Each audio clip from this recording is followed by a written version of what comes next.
Do not spiritualize it too quickly. Tell me the truth. Tell me exactly what it cost you. Then let me lead you into the kind of forgiveness that frees you, not the kind that erases you. I am not asking you to make peace with pain. I am asking you to stop letting pain hold the pen over your future. And I need you to understand why this matters so deeply right now, because the pain you have kept tucked inside has started influencing decisions that are reaching into places you may not realize. Unforgiveness does not always look like open anger. Sometimes it looks like emotional distance. Sometimes it looks like distrust that shows up before someone has earned it. Sometimes it looks like assuming the worst to protect yourself from surprise. Sometimes it looks like cynicism dressed as discernment. Sometimes it looks like withholding your heart even when love is safe. Sometimes it looks like being triggered by patterns that resemble old wounds, then reacting to the present as if it is guilty for the past. Sometimes it looks like being harder on yourself because someone once made you feel small. Sometimes it looks like staying mentally tied to people you no longer speak to because your spirit is still carrying the argument. That is why I am saying this with urgency and tenderness. Let it go. Not because it was light, but because it has been heavy for too long. Not because they deserve your peace, but because you do. Not because justice does not matter, but because vengeance was never meant to become your emotional atmosphere. I am not asking you to trust them again. I am not asking you to invite them back in. I am not asking you to remove boundaries, ignore patterns, or return to unsafe places. I am asking you to release them from the courtroom inside your chest where the trial never ends. I am asking you to stop rehearsing the injury until it becomes your identity. I am asking you to put the gavel down and let me be God. I know how hard that is. I know there is a part of you that says, if I let go, who will make it right? I will. Maybe not in the timeline you want. Maybe not in the form you imagine. But I see. I weigh. I judge rightly. I do not miss what humans miss. You do not need to become your own avenger to prove your pain mattered. Let me carry that. What I need from you now is release. Open your hands. Speak their name if you need to. Say, Father, I release them to you. Say it through tears if you must. Say it with trembling if you must. Say it even if your feelings are not fully caught up yet. Forgiveness is often first an act of surrender before it becomes an emotion of peace. Then repeat it when the memory comes back. Repeat it when the trigger rises. Repeat it when the old anger flares. Not as a ritual of repression, but as a retraining of your spirit. Every time the wound tries to reclaim the future, hand it back to me. Every time bitterness tries to become your voice, interrupt it with surrender. Every time the past tries to shape your next relationship, your next step, your next risk, your next season, bring it to me and say, I will not let this pain decide who I become. That is where freedom grows.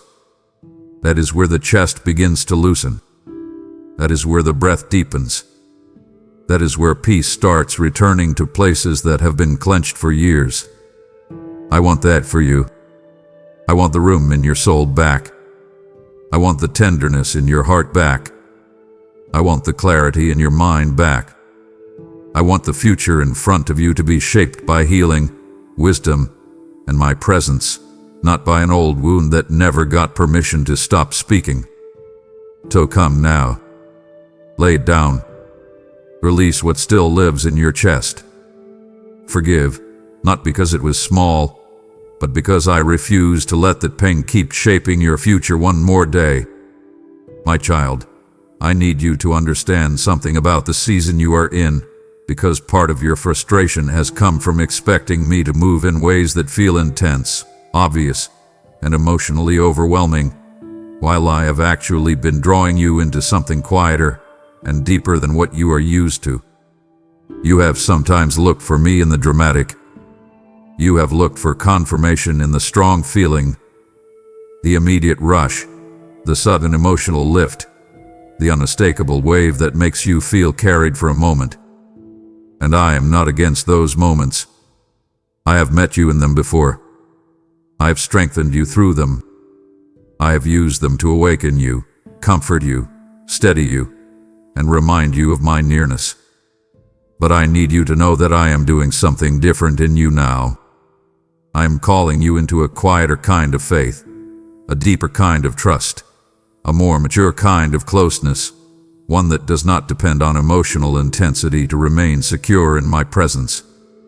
You have been in seasons where you felt me in ways that were easy to recognize. You had moments that stirred you quickly. You had surges of conviction, inspiration, tenderness, clarity. But now you are in a place where I am teaching you how to know me even when the room feels still, even when the emotions are calm, even when the day feels ordinary, even when the answer is not dramatic, even when the prayer does not end in tears, even when the breakthrough is not loud. And because this feels less exciting to the part of you that has been conditioned to expect intensity, you have sometimes misread the quiet as distance. You have wondered whether you are becoming numb. You have wondered whether something is wrong because you are not feeling everything the same way. You have wondered whether your faith is weaker because the emotional current is not always as strong. But I need you to hear me clearly. The quiet is not absence. The stillness is not neglect. The lower emotional volume is not proof that I am farther away. In many ways, it is evidence that I am teaching you how to root yourself in something stronger than sensation. I am teaching you how to trust me when the music fades. I am teaching you how to obey me when the atmosphere feels plain. I am teaching you how to recognize my peace when it is subtle. I am teaching you how to pray when there is no adrenaline in it. I am teaching you how to stay when there is no emotional reward attached. This is maturity, my child. This is depth. This is what it looks like when I move you from needing constant reassurance through feeling into a steady relationship through trust. Do not despise that shift. Do not panic because it feels less dramatic. Do not go hunting for emotional noise just because stillness feels unfamiliar. Some of the strongest faith I build in a person happens when they learn how to sit with me in ordinary quiet and still believe I am there. Some of the deepest intimacy forms when you stop needing a spiritual thrill to feel connected and start recognizing my presence in the steady, the simple, the repeated, the hidden, the daily. I want that for you. I want a faith in you that remains when the emotion dips. I want a trust in you that stays when the atmosphere feels plain. I want a closeness in you that does not collapse the moment the feelings are less intense. So stop calling the quiet nothing. Stop assuming stillness means emptiness. Sit down. Be still. Stay with me there. Let your nervous system settle. Let your soul unlearn the addiction to spiritual intensity as proof of intimacy. I am here in the silence too. I am here in the unremarkable hour. I am here in the steady breath. I am here in the small obedience. I am here in the gentle conviction. I am here in the quiet yes. And I am asking you now, learn how to meet me there. But I also need to warn you about what happens when you keep chasing emotional highs as if they are the primary evidence of my nearness. If you build your faith around intensity, you become vulnerable to instability. You become more likely to confuse stimulation with depth. You become more likely to mistake a momentary surge for lasting transformation. You become more likely to feel abandoned whenever your emotions dip, even if I am closer than ever. And in that cycle, you can start living spiritually reactive, always needing another hit of inspiration, another strong moment, another immediate confirmation, another wave of feeling just to believe I am still with you. That is exhausting, and it leaves you unsteady. I want better for you. I want a faith in you that can breathe in stillness.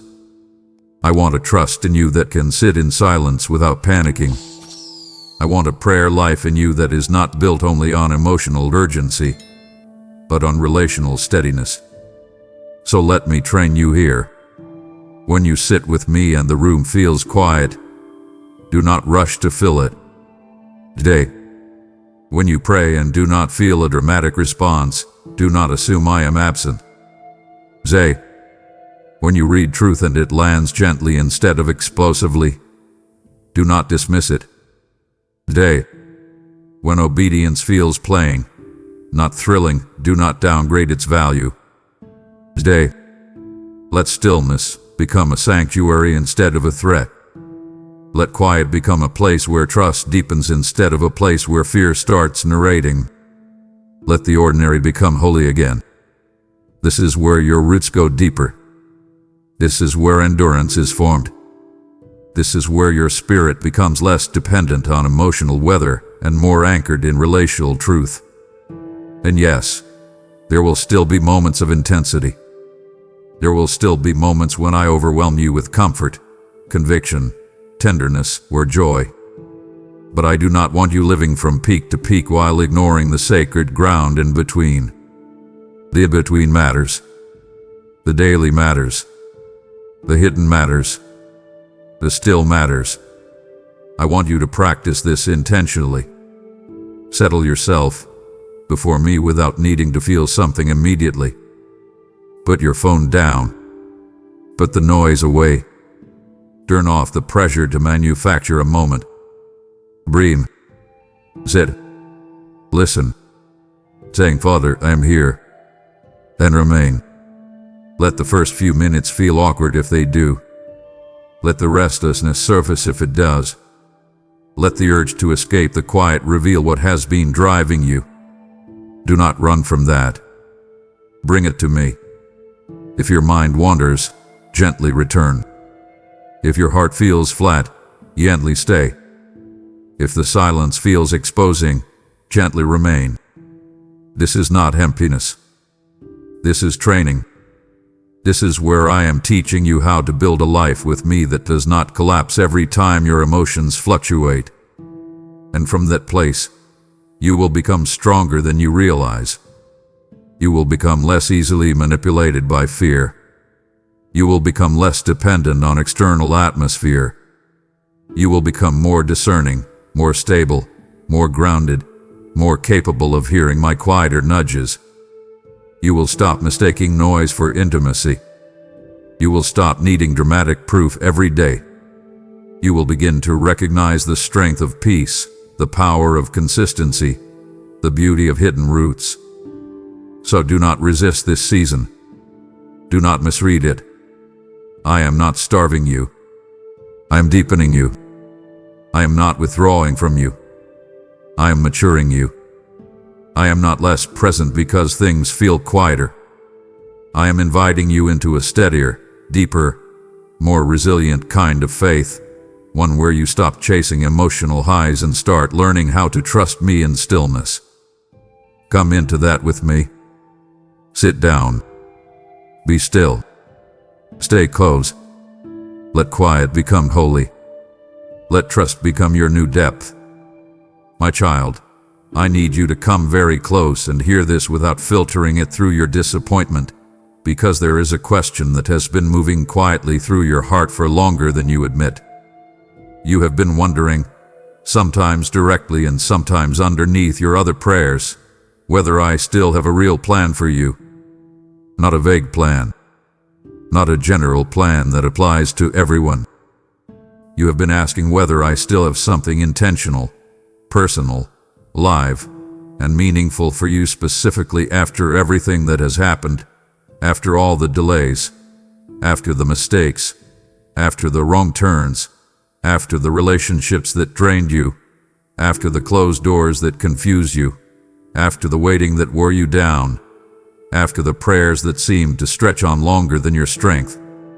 You have looked at certain parts of your life and thought, if there was truly a clear plan, would it feel this messy? Would it feel this unfinished? Would it feel this uncertain? And because some pieces remain unresolved, part of you has started to fear that maybe what was once possible has somehow slipped away. I need you to let that fear fall to the ground right now. Stop carrying it. Stop feeding it. Stop asking the question as if the answer is fragile. I still have a plan for you. I have not lost the thread of your life. I have not misplaced your purpose in the middle of your pain. I have not forgotten what I spoke over you because the road became complicated. I have not stood back in confusion while your life unfolded in ways you did not expect. I have seen every detour. I have seen every delay. I have seen every collapse, every disappointment, every moment where you felt too tired to even imagine what purpose could still look like from here. And I need you to understand this deeply. My plan for you was never built on the assumption that you would move through life without struggle. It was never so fragile that one hard season could destroy it. It was never dependent on you doing everything perfectly, interpreting every sign correctly, or never stumbling in your humanity. I knew your tenderness. I knew your fears. I knew your habits. I knew the places where you would need healing. I knew the places where you would hesitate. I knew the places where you would misread the season, trust the wrong thing, stay too long, move too fast, pull back too quickly, or need to be brought through a longer process than you expected. I knew all of that before you lived a single day of it. And knowing all of that, I still wrote purpose over your life. I still placed calling in your spirit. I still assigned growth to your pain. I still prepared people, places, moments, and doors that belong to the version of you I am shaping, not the frightened version of you that thinks all is lost. So I need you to stop using current confusion as evidence that I have become uncertain. I am not uncertain. You may be. I am not. You may feel scattered. I do not. You may feel like pieces are still on the floor. I already know what I am building with them. You may feel like too much time has passed. I do not measure your life by panic. I measure it by purpose. I measure it by formation. I measure it by readiness. I measure it by the deeper work that has to happen so that what I place in your hands becomes a blessing, not another burden. That is why some of your life has looked messy. That is why some of your road has felt longer.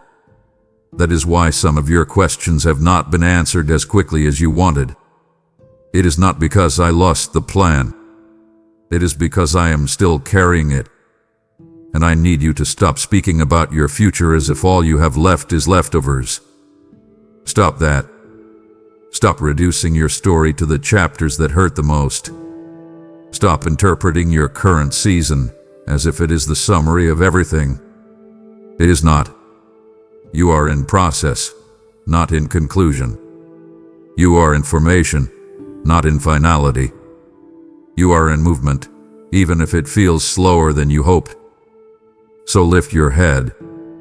Stop asking if I still have a plan as if I am the one who became unsure.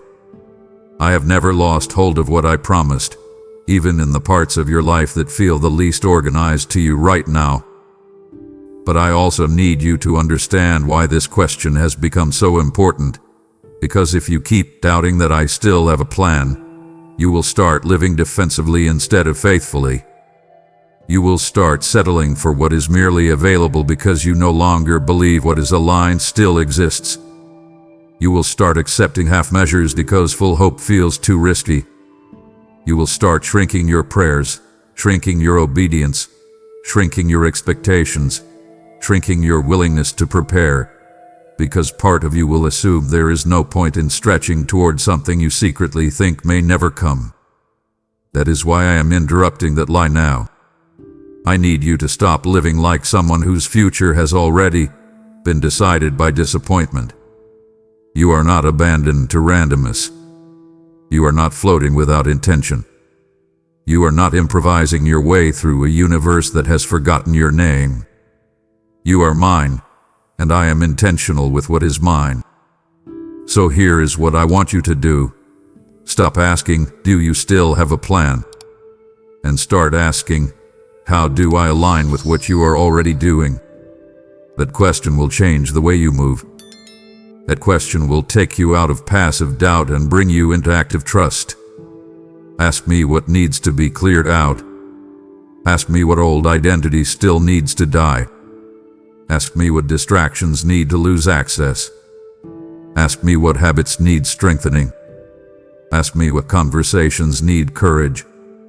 Ask me what boundaries need reinforcement. Ask me what room in your life needs to be prepared for what is coming. Ask me what I have already been whispering that you keep postponing because it feels small or inconvenient. Purpose is not only in the big visible moments. Very often, purpose is being shaped in the ordinary obedience that nobody sees. It is in the quiet decision to stop revisiting what wounds you. It is in the courage to tell the truth. It is in the humility to heal. It is in the discipline to stay still when fear wants to force movement.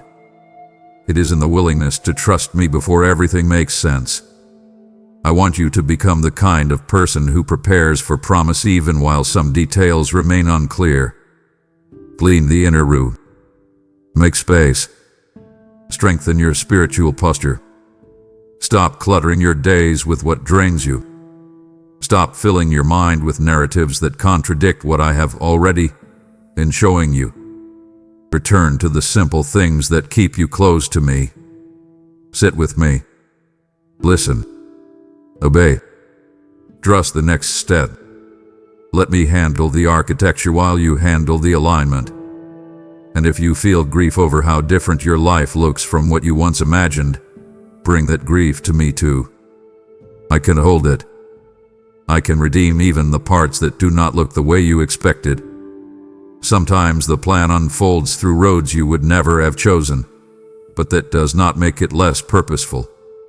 Sometimes what I build is wiser than what you would have asked for if you had known the full picture. Sometimes what looks like delay is actually mercy. Sometimes what looks like detour is actually the safer road to the deeper thing. Do not make an idol of the original version of your expectation. Let me be God over the shape of your story. Trust that I can do more with surrendered pieces than you can do with tightly controlled plans. So stop doubting whether I still have a plan for you. Stop saying, maybe I missed it. If I needed to redirect you, I am capable of redirecting you. If I needed to close something, I am capable of closing it. If I needed to heal something before the next step, I am capable of healing it. I am not weak in the face of your process. I am not late in the face of your timeline. I am not confused by the mess. I am Lord over it. Come back into agreement with that. Put your hand over your heart and say, my Father has not lost my future. Then live like that is true. Pray like that is true. Prepare like that is true. Rest like that is true. I still have a plan for you, and even now, especially now, I have never lost hold of what I promised. My child, you have come farther than you realize. You have listened. You have been confronted. You have been softened. You have been shown things you were trying not to see.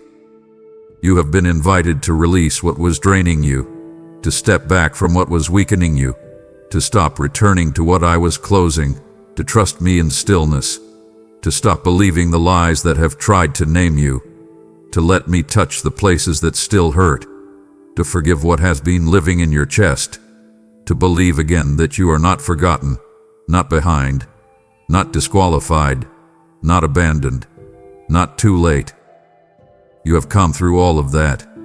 And now I need to bring you to a final place of honesty before I open what is next. There is still one part of your heart that has not fully surrendered. It is quieter than the other struggles, but it is still there. It is the part of you that wants to trust me, but still wants backup planned in case trust feels too risky. It is the part of you that wants to obey, but still wants one hand on control. It is the part of you that says, "Yes, Father," while secretly keeping one emotional escape route open just in case the wait becomes too painful, the answer too slow, the silence too uncomfortable, the vulnerability too exposed. I know that part of you intimately. I know why it formed.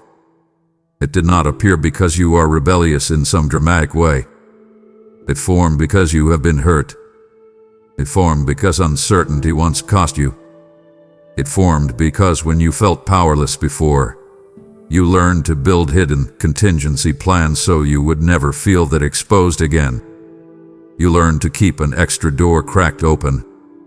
You learned to keep alternate versions of a future in your mind. You learned to say, "I trust," while still emotionally reserving the right to retreat, to self-protect, to take over, to create your own rescue if my timing felt too slow. And I understand why. I do not say that with anger. I say it with compassion and truth. But I need you to know that what I am about to do in your life cannot be entered with divided surrender. The next season will not respond well to partial trust. The door ahead will not be walked through well by a heart that is still negotiating with old fear. You cannot carry deep peace into a new season while secretly staying loyal to the old mechanisms that once helped you survive. Those mechanisms may have helped you in a previous chapter, but now they are becoming resistance. A hidden need to keep control is not wisdom anymore. It is interference. That backup plan you keep emotionally polishing is not safety anymore. It is distraction. That one foot you still keep in the old season is not discernment anymore. It is delay.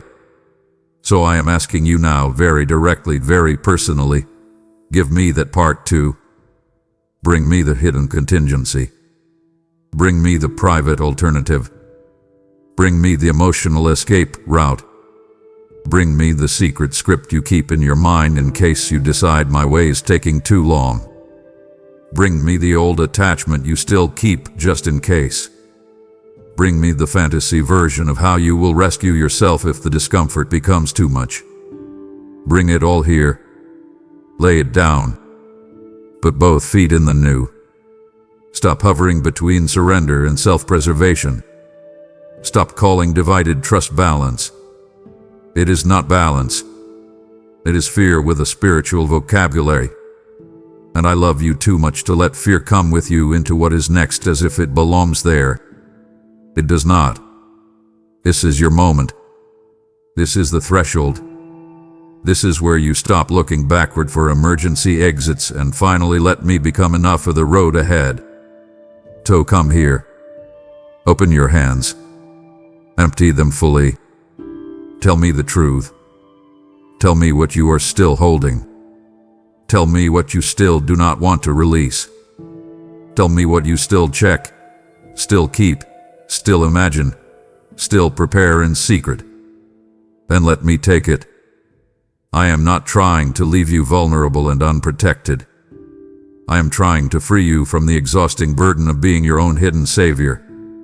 And I need you to understand that this final surrender is not about losing your agency. It is about cleansing your agreement.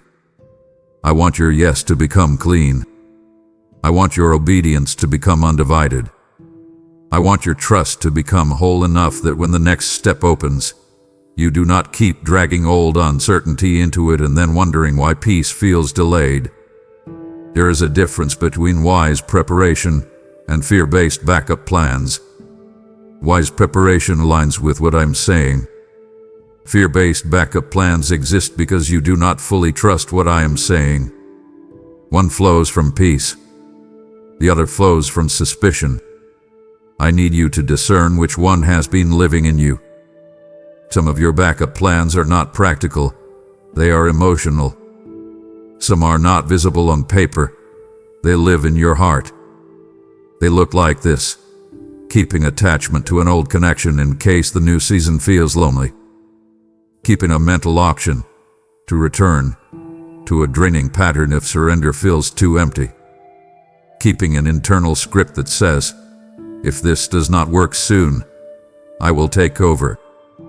keeping a private deadline for my timing, and planning your own intervention if I do not meet it. Keeping one corner of your hope tethered to an old door I have already closed. My child, those hidden arrangements are why some of your peace still feels unstable. You cannot rest deeply while secretly preparing to self-rescue. You cannot receive fully while still reserving the right to run. You cannot hear clearly while still feeding fallback fantasies. That is why I am asking you to end the divided posture now. Make a clean choice. Say, Father, I will not keep one foot in the old season. Say, Father, I release the backup plan born from fear. Say, Father, I trust you enough to stop secretly preparing my own escape. Let your own ears hear it. Then act like it is true. If there is something physical or practical you need to release to match the surrender, do it.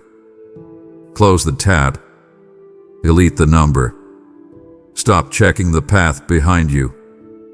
Remove the symbolic access point and the emotional loophole. Break the hidden agreement. Mark the transition. Make the surrender visible to yourself.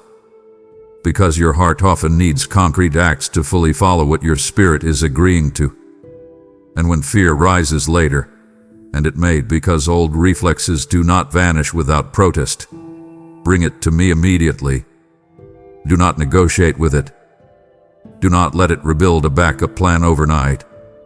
Say, no, I already surrendered that. Then come sit with me. Breathe. Let me remind you what is true. I am not asking you to step into what is next empty-handed and alone. I am asking you to step in with me instead of with hidden substitutes for me. There is a difference. I will be your covering. I will be your guidance. I will be your provider. I will be your peace in the unknown. I will be your steadiness when the road feels new. I will be your wisdom when choices arise. I will be your comfort when old fears try to speak. I will be your correction when you drift. I will be your shelter when the weather changes. You do not need one foot in the old season to stay safe. You need both feet in my care. So before I open what is next, give me this final surrender. Bring me the control. Bring me the backup plans. Bring me the hidden loyalty to the old chapter. Bring me the part of your heart that still wants to keep options outside of trust. Lay it down. Step across the threshold. Come fully. The next season is waiting, but it will be entered best by a heart that is no longer divided. My child, this is the moment I have been bringing you toward through every word, every confrontation, every comfort, every invitation, every place where I pressed gently and every place where I spoke firmly. I did not interrupt your path just to stir your emotions for a moment and then leave you unchanged. I did not bring you here merely to comfort you in the middle of your confusion and then allow you to return unchanged to the same patterns, the same fears, the same divided posture, the same exhausting loops that have kept stealing your peace. I brought you here because I am calling for a response, not a shallow response, not a temporary emotional reaction, not a promise you make in a heightened moment and then slowly back away from when the feelings settle. I am calling for a real response, a clean response, a decisive response. I need you to stop delaying what you already know I have been saying. You do know. Deep down, beneath the overthinking, beneath the hesitation, beneath the emotional static, beneath the fear that keeps asking for one more sign, one more guarantee, one more delay, one more comfort, one more excuse. You know. You know what I have been showing you. You know what needs to be released. You know what has been draining you. You know what relationship, habit, thought pattern, hidden attachment, false identity, backup plan, or emotional loop I have been pressing on. You know what truth keeps returning. You know where peace has been absent. You know where I have been saying enough. You know where I have been saying wait. You know where I have been saying stop. You know where I have been saying trust me. You know where I have been saying come closer. And I need you to stop standing at the edge of that knowing while pretending uncertainty is the issue. In many places, uncertainty is not the issue anymore. The issue is surrender. The issue is that part of you still wants the comfort of delay because delay lets you keep the old thing near a little longer. Delay lets you postpone the discomfort of obedience. Delay lets you keep imagining that maybe you can have peace without letting go, clarity without honesty, healing without exposure, freedom without boundaries, a new season without a full surrender. But you cannot cross into what I am preparing while still negotiating with what I have already told you to leave behind. That is why this moment matters. This is not the time to admire truth and then walk away unchanged. This is the time to answer. This is the time to move. This is the time to say yes with your actions, not just with your emotions. So listen to me carefully. Stop delaying. Stop doubting what I have already made clear. Stop rehearsing the old arguments. Stop asking questions whose answers you are using only to buy time. Stop telling yourself you need one more confirmation when your spirit has already been pierced by truth. Stop standing at the edge of obedience as if indecision is safer. It is not safer. It is just slower pain. It is prolonged tension. It is drawn-out unrest. It is the exhausting middle where you keep hearing me but do not yet fully follow me, and that place has become heavier for you because your soul knows it is time. So come now. Step out of hesitation. Step out of half measures. Step out of the old negotiation. Bring me the final yes. Bring me the honest release. Bring me the concrete action. If something needs to be ended, end it. If something needs to be confessed, confess it. If something needs to be deleted, delete it. If something needs to be grieved, grieve it. If something needs a boundary, make it. If something needs your trust, give it. If something needs to be placed back into my hands, do it now. Do not wait for a more dramatic feeling. Do not wait for fear to fully disappear. Do not wait for the future to explain itself. Respond now, in this moment, with the courage of someone who finally understands that obedience is not the loss of life. It is the doorway into it. I have not been leading you toward emptiness. I have been leading you toward peace. I have not been asking you to let go so I can leave you with less. I have been asking you to let go so I can place something cleaner, truer, steadier, and more aligned into your hands. I have not been confronting you to shame you. I have been confronting you because I love you too much to let you remain in what is quietly undoing you. This is your moment. Do not let it pass like all the other moments where conviction came and then got diluted by distraction. Stay here. Answer me. Step forward. Choose peace. Choose truth. Choose the harder yes that leads to freedom. Choose the surrender that finally lets your soul breathe.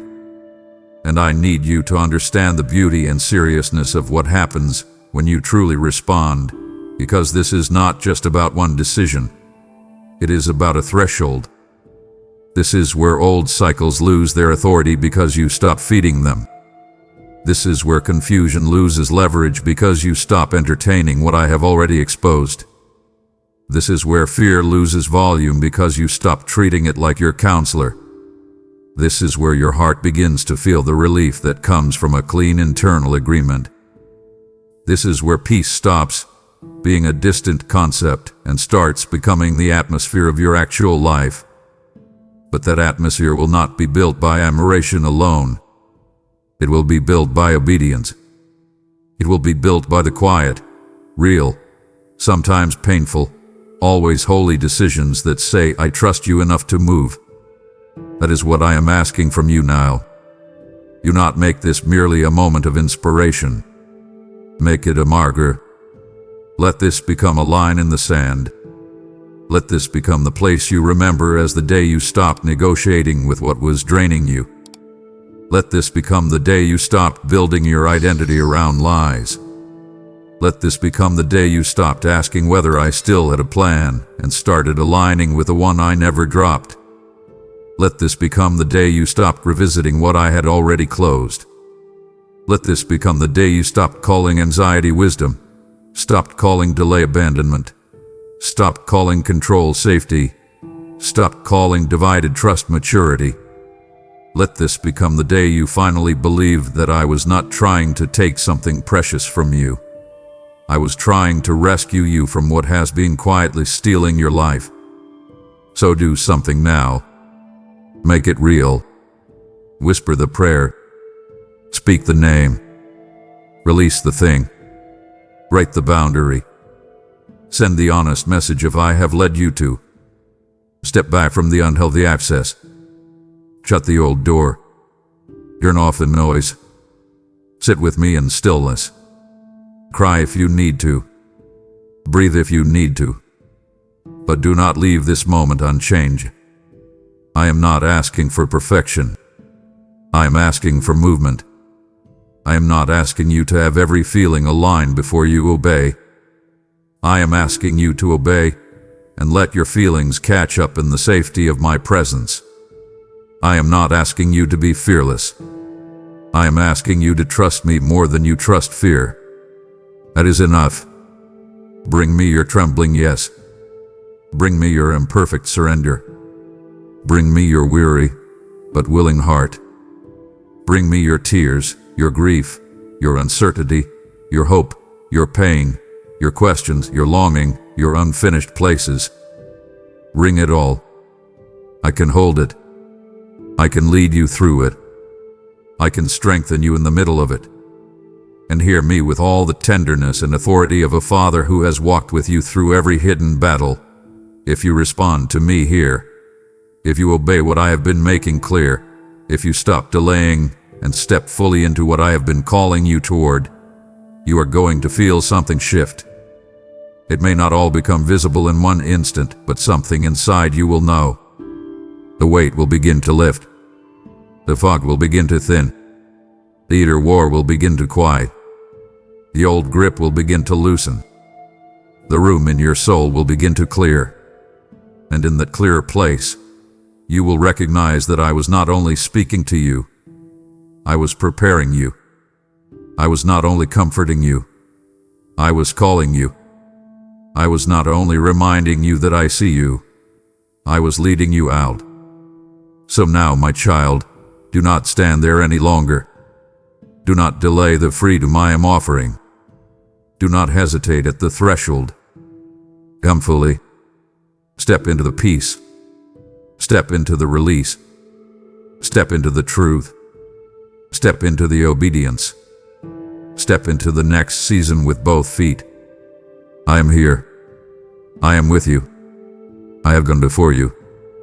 And what I have for you on the other side of this surrender is deeper, cleaner, steadier, and more beautiful than what fear has been trying to make you key. Now respond.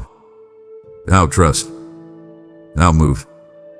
I am waiting for your yes, not because I am far away, but because I am standing here with open hands, ready to receive the whole of your heart and lead you into what comes next. My child, you have heard my call, and now you stand at the threshold of response, not only in your life, but in the mission I am unfolding through this message. There are countless hearts still waiting for the moment when they will hear my voice say, "You needed to see this right now," and your obedience can help carry that word to them. When you step forward with support, through Super Thanks, membership, or the PayPal link in the description, you are sowing seed into a harvest of souls that I am awakening. Remember what I have spoken. Whoever sows generously will also reap generously. Your giving becomes fire on the altar, fuel for the lamp, and bread multiplied in my hands to feed those who are spiritually hungry. I see the ones who feel stirred right now, the ones whose hearts whisper, "Lord, I want to be part of this work, and I promise that what you place in my hands I will multiply beyond what you imagine. This is not just generosity, it is obedience meeting opportunity. So do not delay this moment. Act now, give now, and step into the blessing of helping my word reach the world. And once you have responded, let everything around you slow down for a moment. Obedience is not only movement, it is an invitation into deeper presence. What you have aligned with has already opened a space for me to meet you personally. This is where action gives way to encounter, where your heart becomes still enough to recognize my nearness. So pause here, because this moment is not ordinary, it has been prepared for you. My beloved child, stop what you are doing right now. Pause for just a moment. Take a deep, slow breath and let go of the heavy weight you have been carrying all day. You are not here by accident. You did not stumble upon these words by mere chance or sudden luck. I have called you here. I have orchestrated this very second, this exact moment in your life, because I need you to see this right now. This is a holy encounter between you and your Creator. I am speaking directly to your heart, and I want you to listen closely. I know the noise of the world around you is incredibly loud. I see the endless pressure at your job that makes you feel like you are never doing quite enough. I feel the unspoken tensions in your family that you try so hard to hide behind a brave, tired smile. I know the deep, silent fear of the future that keeps you awake in the middle of the night, staring at the ceiling. You feel overlooked. You feel exhausted. You feel like you are running a long race with no finish line in sight. Do you feel that tight knot in your stomach? Do you feel that heavy anxiety sitting right on your chest? That is not from me. Let us undo that knot together, right here and right now. I want to replace your panic with my profound, unbreakable peace. I see you. I do not just see an idea of who you should be. I see the real you. I see the beautiful, struggling, and sincere person I created. I see every tear you hold back and hear every silent prayer you whisper when you are all alone in your room. Your soul has been longing for rest. Your heart has been searching for a safe, quiet place to land. And right now, in this exact moment, your deep longing is meeting my eternal response. I have seen your struggles, and I have heard your cries for help. That is exactly why I guided your steps today. I deliberately paved the exact path that led you to this message. When you felt lost, I was steering you. When you felt completely alone, I was walking right beside you, leading you by the hand to this divine appointment. Hear my voice cutting through the daily chaos. The world demands your constant attention, your endless energy, and your perfect performance. But I do not demand any of those things from you. I only ask for your heart. I invite you to step away from the loud demands and the rushing crowds. Close your eyes for a second. Do you feel it? Do you feel the gentle warmth of my presence wrapping around you, much like a heavy, comforting blanket on a cold, bitter night? That is my genuine love for you. It is real, and it is here to heal your bruises. Look at your hands. Those hands have worked so hard for so long. They have served others. They have held on tightly to things you were terribly afraid to lose, and they have wiped away your own falling tears. Now, I ask you to open those hands. Open them wide to receive the fresh grace I am pouring out for you today. Stop clenching your fists against the dark storm. The storm is loud, yes, but my voice holds the ultimate authority. I command the winds around you to be still, and I command the raging storms in your mind to cease. Peace, be still. Receive this gentle peace right now. Accept my invitation today. Sit at my feet and just rest. You do not need to figure out tomorrow right now. You do not need to solve every single problem before the sun goes down tonight. Give me your worries. Hand over the crushing pressure you feel to always perform and always provide. I am your ultimate provider. I am your fierce protector. Let my words wash over you like a cool, refreshing river, washing away the dirt and the deep exhaustion of your everyday battles. Keep listening to me. Keep your heart wide open. I am right here with you, and I am never letting you go. My child, I know what your eyes see every day. You see the bills piling up on the table. You see the deep frustration in the faces of those you love. You see the medical report that makes your heart sink, or the bank account that never seems to have enough to cover the month. This is your worldly sight, the veil of your daily circumstances. It is heavy, it is dark, and it makes you feel entirely trapped. But right now, I am asking you to look much deeper. I want you to see with the spiritual vision I have carefully placed inside your soul. Open your inner eyes. Do not just look at the hard dirt beneath your feet. Look at the brilliant horizon I am painting for you right now. I use these very trials, these exact moments of crushing pressure at your job and tension in your home, to refine your inner eyes. When the room goes completely dark, that is when you finally learn to look for my pure light. I am teaching you how to see the invisible. I am showing you how to deeply trust the eternal over the temporary. Lift your gaze from the violent storm. Stop staring at the massive waves crashing against your small boat. Look at me, your Savior, standing right here on the water with you. I handle the impossible. I know there are days when the fog of life is so thick you cannot see my face. You wonder where I am. You ask why I am letting you go through this deeply painful season of waiting and worrying. In those dark moments, when you cannot trace my face, you must trust my strong hand. Reach out your hand in the dark right now. I am holding it. I have never let it go, not even for a second. The pain you are feeling right now is masking a massive, hidden blessing. You see a painfully closed door, but I see a clear hallway leading to a much better room. You see a painful ending to a relationship or a career, but I see the exact foundation for a beautiful, prosperous new beginning. I want you to move away from your limited human logic. Human logic tells you to panic. Human logic tells you to calculate the grim odds and give up when the numbers do not look good.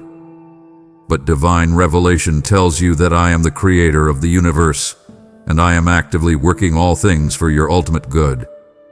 Stop trying to figure it all out with your tired, exhausted mind. Trust the clear revelation of my love. Trust that the temporary pain is building an eternal weight of glory and resilience in your life. I am completely reshaping your destiny. Do not let the daily news dictate your peace. Do not let the rumors at your workplace or the silent tensions in your home define your reality. I am your absolute reality. I am your firm, unshakable foundation. The world will always give you a reason to panic, but I am giving you a reason to stand tall and smile. I invite you to see the hidden miracles woven right into your everyday routine. That steady breath in your lungs, that is my daily gift to you. That quiet moment of stillness before the house wakes up, that is my presence sitting with you, preparing your soul. The painful setbacks you faced last week were not punishments. They were my gentle redirections, keeping you far away from hidden dangers you could not see. I see the whole map of your life. You only see the next single step. So take that step with immense confidence. Walk forward with the absolute certainty that I have already walked into your tomorrow. I have prepared the safe way. Your earthly circumstances are temporary, shifting like the beach sand. But my promises are the solid rock beneath your feet. Build your entire hope on my words. Stand firm when the ground feels shaky. Change your focus right now. Stop magnifying the temporary problem and start magnifying your eternal God. Your problem is limited, but your God is infinite. Open your spiritual eyes and behold the vast, unending love I have for you. My precious one, listen to me very carefully. I want to tell you about a profound love that is older than the stars in the sky. Long before the foundations of the earth were ever laid, long before the oceans were filled or the mountains were raised up, I thought of you.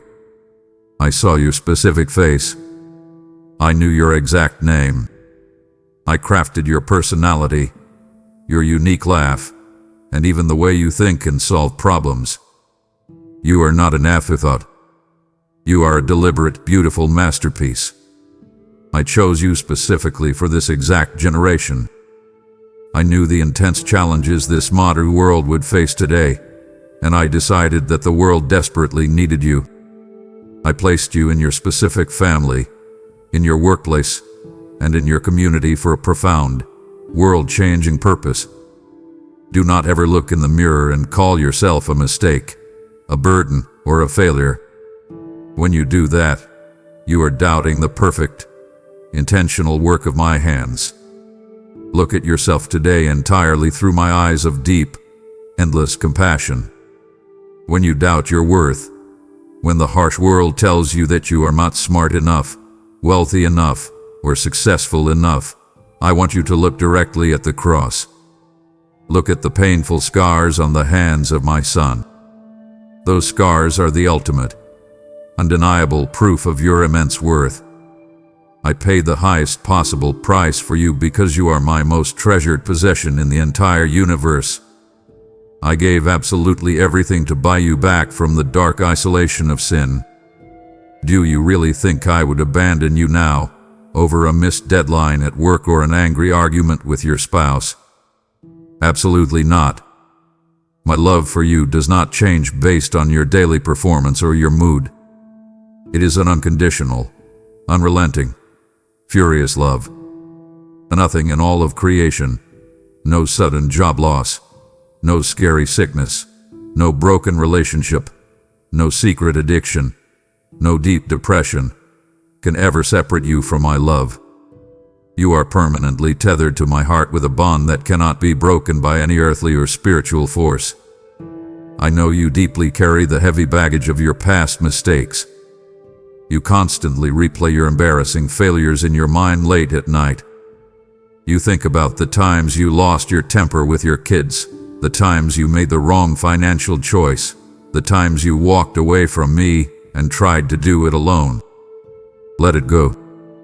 Drop that heavy bag right now. My grace is more than enough to completely cover every single mistake you have ever made. I do not keep a dark ledger of your wrongs. When you sincerely ask for my forgiveness, I wash you completely clean.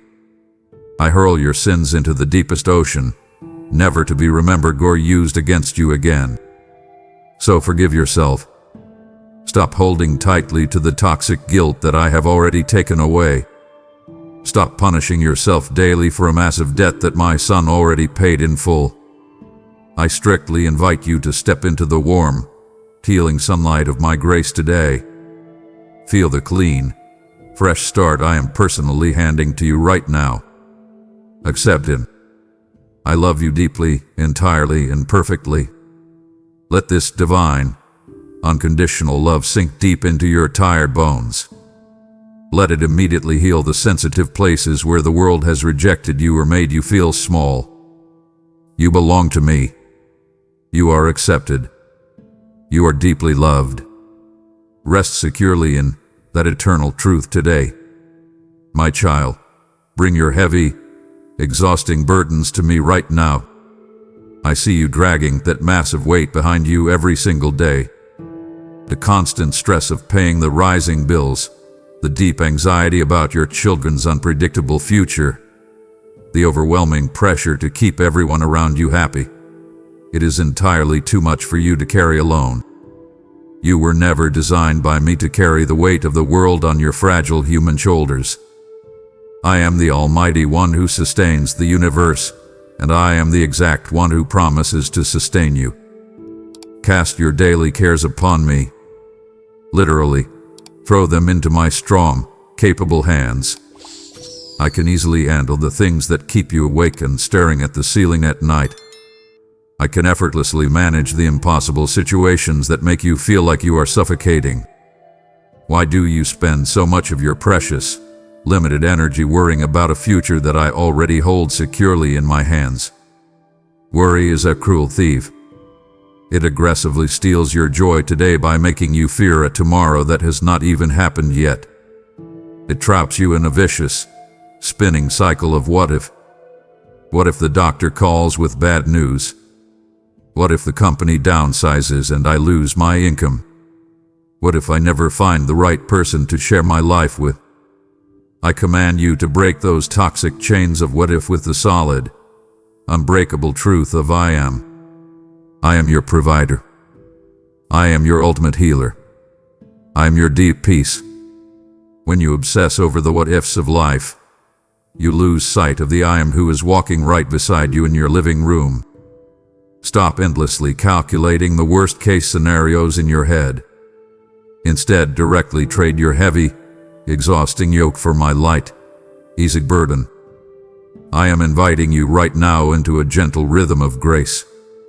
I am offering you a supernatural peace that passes all human understanding. It is a peace that simply does not make sense to the logical, stressed mind. It is a deep, quiet, unshakable calm in the very center of your loud storm. When the important deadline is fast approaching and the money in the bank is low, you can still have my peace. When the house is chaotic and your mind is frantically racing, I can bring absolute stillness to your weary soul. Rest securely in the absolute assurance of my total sovereignty over your life. Nothing happens in this world, and nothing happens in your specific daily routine, without passing through my loving, protective fingers first. Even the highly difficult things, even the profoundly painful things, are being masterfully used by me to shape you and bless you in ways you cannot yet see. So take a deep, slow breath right now. Release the tight tension in your neck. Relax your clenched jaw. Let go of the desperate need to control every single outcome. You cannot control the vast universe, but you can deeply trust the loving God who does. Give me your crippling anxiety today. Willingly exchange your panic for my soothing presence. Let me be the firm, solid foundation beneath your feet when everything else at your job or in your family feels like shifting sand. Trust me completely. I have got you, and I have got your future safely secured. I invite you to live fully in the present moment today. Speak my promises out loud. Tell your anxiety directly that your Heavenly Father is in complete control. Accept my peace today, and wear it like a warm, protective coat against the chilling winds of the world's panic. Do you feel completely empty today? Do you feel like you have absolutely nothing left to give to your demanding job, to your needy family, or even to yourself? My beloved child, that is exactly where I need you to be. I know the loud world constantly tells you to hide your weakness. The world tells you to put on a strong, fake face, to hustle harder, and to never let anyone see you sweat or cry. But in my eternal kingdom, things operate very differently. Your human limitations are not a failure. They are the exact, perfect platform for my miraculous power to be displayed in your life. I want you to completely let go of your exhausting self-sufficiency. You have tried for so long, and so hard, to do everything on your own limited strength. You have desperately tried to be the perfect parent, the flawless employee, the reliable friend who never complains. It has drained you completely dry. Stop trying to be the independent hero of your own story. Let me be your God. Let me step in exactly where your physical and emotional strength completely runs out. Think of yourself right now as a cracked, fragile clay jar, The harsh world looks at a cracked jar and throws it away, calling it useless and hopelessly broken.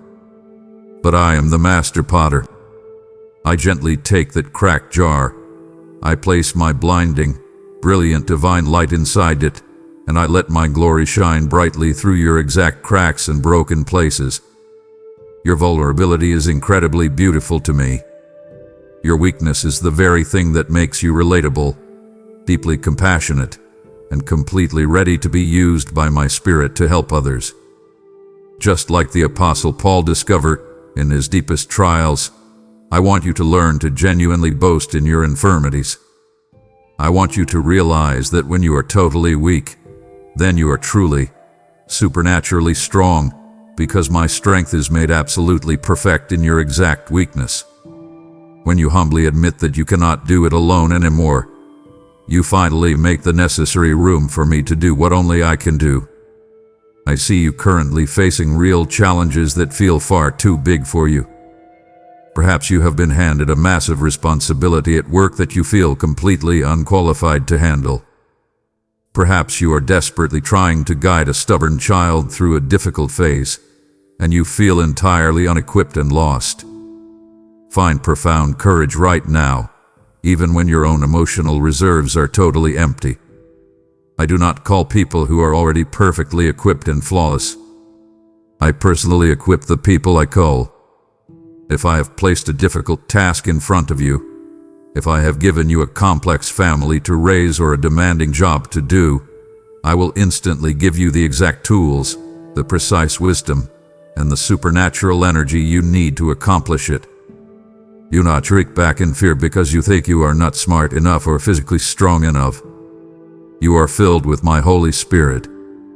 The exact same power that raised Christ from the dead lives quietly and powerfully inside your chest. So, explicitly invite my strength into your day today. When you feel that heavy wave of exhaustion hit you in the middle of the afternoon, whisper directly to me, Lord, I need your strength right now. When you are about to lose your patience with a highly difficult person, pause and say, Father, give me your grace to handle this.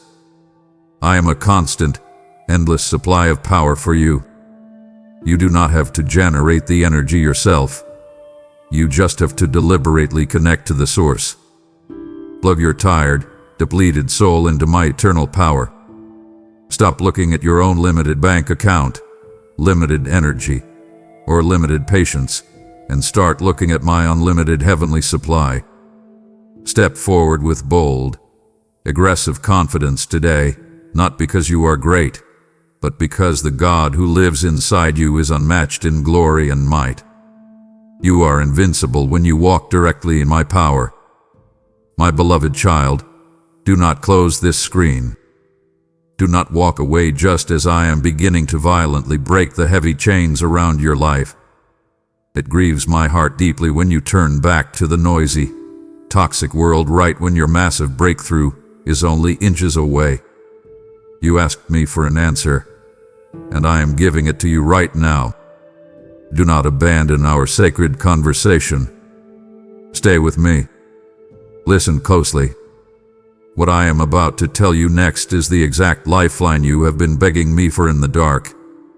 My child, I need you to fully understand the true, hidden nature of the fight you are in right now.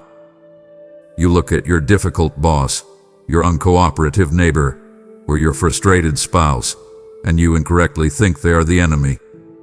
You think the stressful battle is against the towering mountain of debt on your kitchen desk or the painful physical illness currently attacking your body. But I am telling you the absolute truth today. Your battle is not against flesh and blood. It is not against the flawed people around you or the broken financial systems of this world. You are in a highly real spiritual battle against unseen, dark forces that desperately want to steal your joy, kill your beautiful dreams, and permanently destroy your family. The enemy is real, but I want you to hear this loud and clear, letting it echo in your soul. The enemy is already completely defeated. The ultimate, final victory was permanently secured on the cross. My son thoroughly crushed the head of the serpent, and you are simply fighting a loud war that I have already won for you. Because you are my highly precious and valuable child, the enemy directly targets the things that matter most to you. He targets your daily peace, aggressively trying to fill your mind with loud, chaotic, terrifying anxieties. He targets your core identity, constantly whispering dark, repetitive lies that you are a failure, that you are unattractive, or that you are entirely unlovable. He desperately wants you to forget exactly who you are so that you will quickly stop walking in your divine, royal authority. But I command you today, deliberately put on the full spiritual armor I have meticulously provided for you. Put on the heavy belt of absolute truth to instantly counter his lies. Protect your fragile heart with the solid breastplate of my righteousness, knowing with certainty that you are justified by my pure grace, not your own exhausting perfection. Lace up your shoes with the readiness of the gospel of peace, so you can confidently walk through the daily chaos of your office or home without ever losing your balance. Take up the massive, impenetrable shield of faith to immediately extinguish every single flaming arrow of doubt and sudden panic he shoots at your mind. I know the ground beneath you feels very shaky right now. You feel like you are standing in the middle of a violent earthquake, and you are desperately trying not to fall over and collapse. Stand firm right where you are. Do not retreat an inch. Do not surrender your hard-earned joy. Do not give up your inner peace just because the outward circumstances are incredibly difficult. The battle absolutely belongs to me. Your role is not to aggressively fight the wind and the waves with your bare hands. Your role is to absolutely trust the God who controls them with a single word. I am fiercely fighting for you in the heavens. I have intentionally dispatched massive legions of warrior angels to surround your physical home, to fiercely protect your children, and to tightly guard your mind while you sleep. You are never, ever left alone in the dark to fend for yourself. So today, I actively invite you to change your daily battle strategy. Stop arguing endlessly with the people who misunderstand you. Stop trying to violently force open doors that I have firmly closed for your own protection. Instead, drop to your knees in prayer. That is your absolute most powerful weapon in this universe. Your sincere, humble prayers reach my throne instantly, and they dramatically activate my power in your life. Speak my word out loud in your car or in your room. When the enemy directly tells you that you are going to fail today, answer back with my ironclad promise that you are more than a conqueror. When the deceptive lies get incredibly loud, make your worship even louder. Choose to sing in the exact middle of your struggle. Praise me before you even see the physical breakthrough. That is how you win. That is how you stand victorious.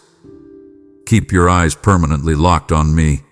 Completely trust my timing, and watch how I violently scatter your enemies and bring you into a place of glorious, unshakable triumph. My child, I see you constantly checking the clock. I watch you staring at the calendar, feeling a deep, rising panic because you think you are running out of time. You look at the people around you, your friends, your coworkers, your family members, and it seems like everyone else is easily stepping into their successful seasons.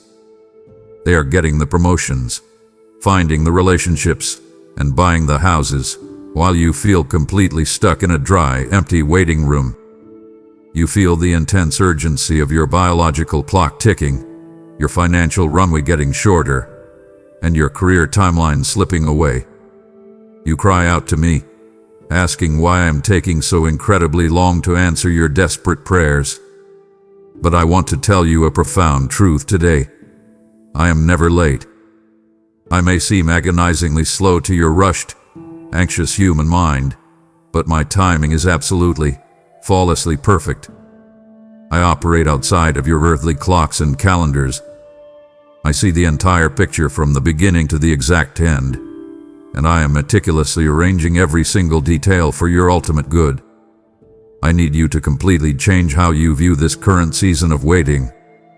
The waiting room is not a punishment. It is not a sign that I have forgotten you or that I am ignoring your sincere cries. The waiting room is my holy preparation room. If I handed you the massive blessing you are asking for right this very second, it would crush you, because your character and your faith are not yet strong enough to carry it. I am using this quiet, frustrating delay to build your spiritual muscles. I am teaching you how to deeply depend on me when the lights are entirely turned off. Sometimes I tell you no, and sometimes I tell you wait. I know a no feels like a sharp, painful rejection. I know it hurts when that job application is denied or when that specific relationship falls completely apart. But I command you to trust my protective hand. My no is almost always a powerful shield, protecting you from a hidden disaster you cannot see. My wait is a divine setup for a much greater miracle than you originally asked for. You must learn to deeply respect the natural rhythm of my spiritual seasons in your life. You are desperately demanding sweet, summer fruit in the middle of a cold, harsh winter. It does not work that way. The winter is highly necessary.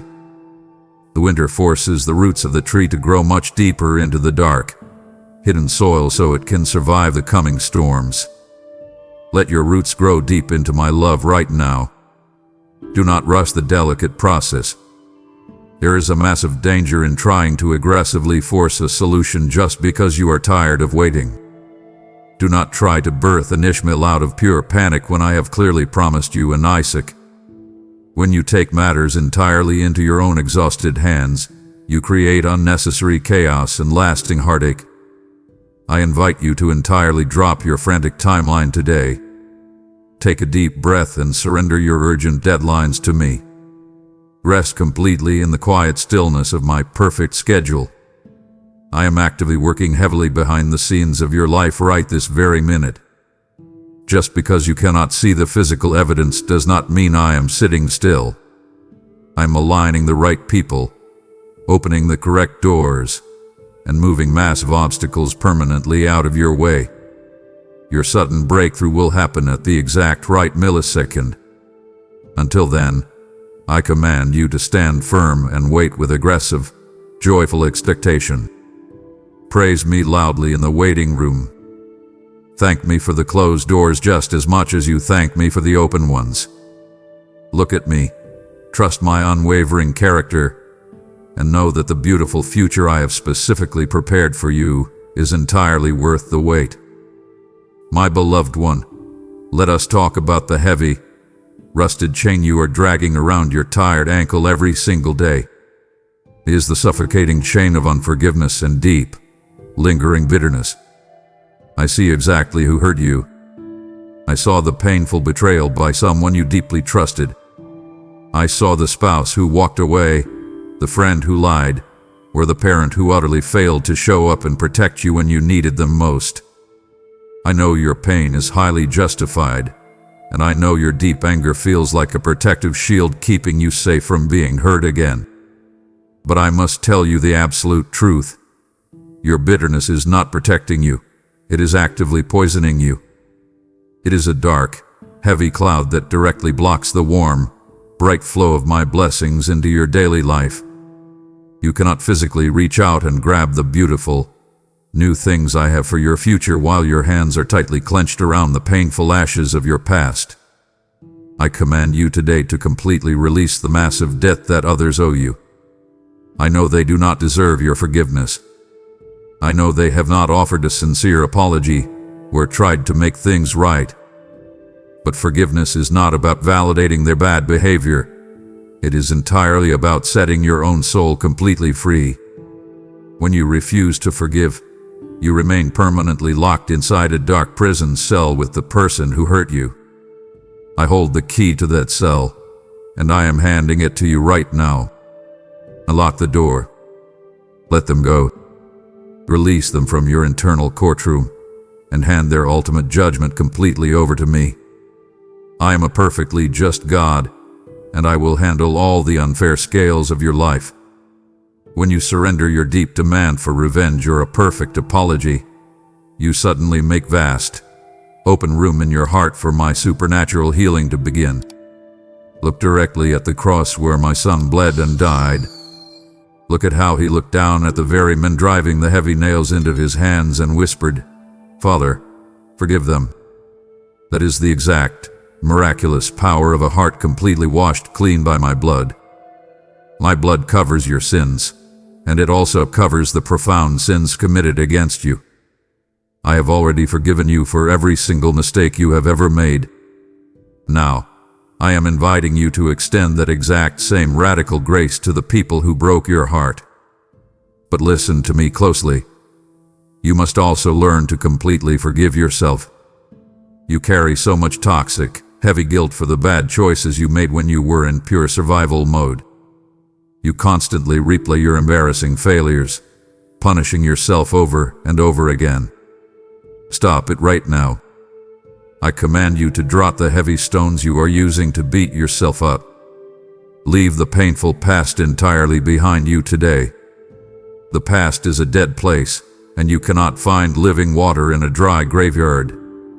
You must intentionally choose to reach aggressively for what lies ahead.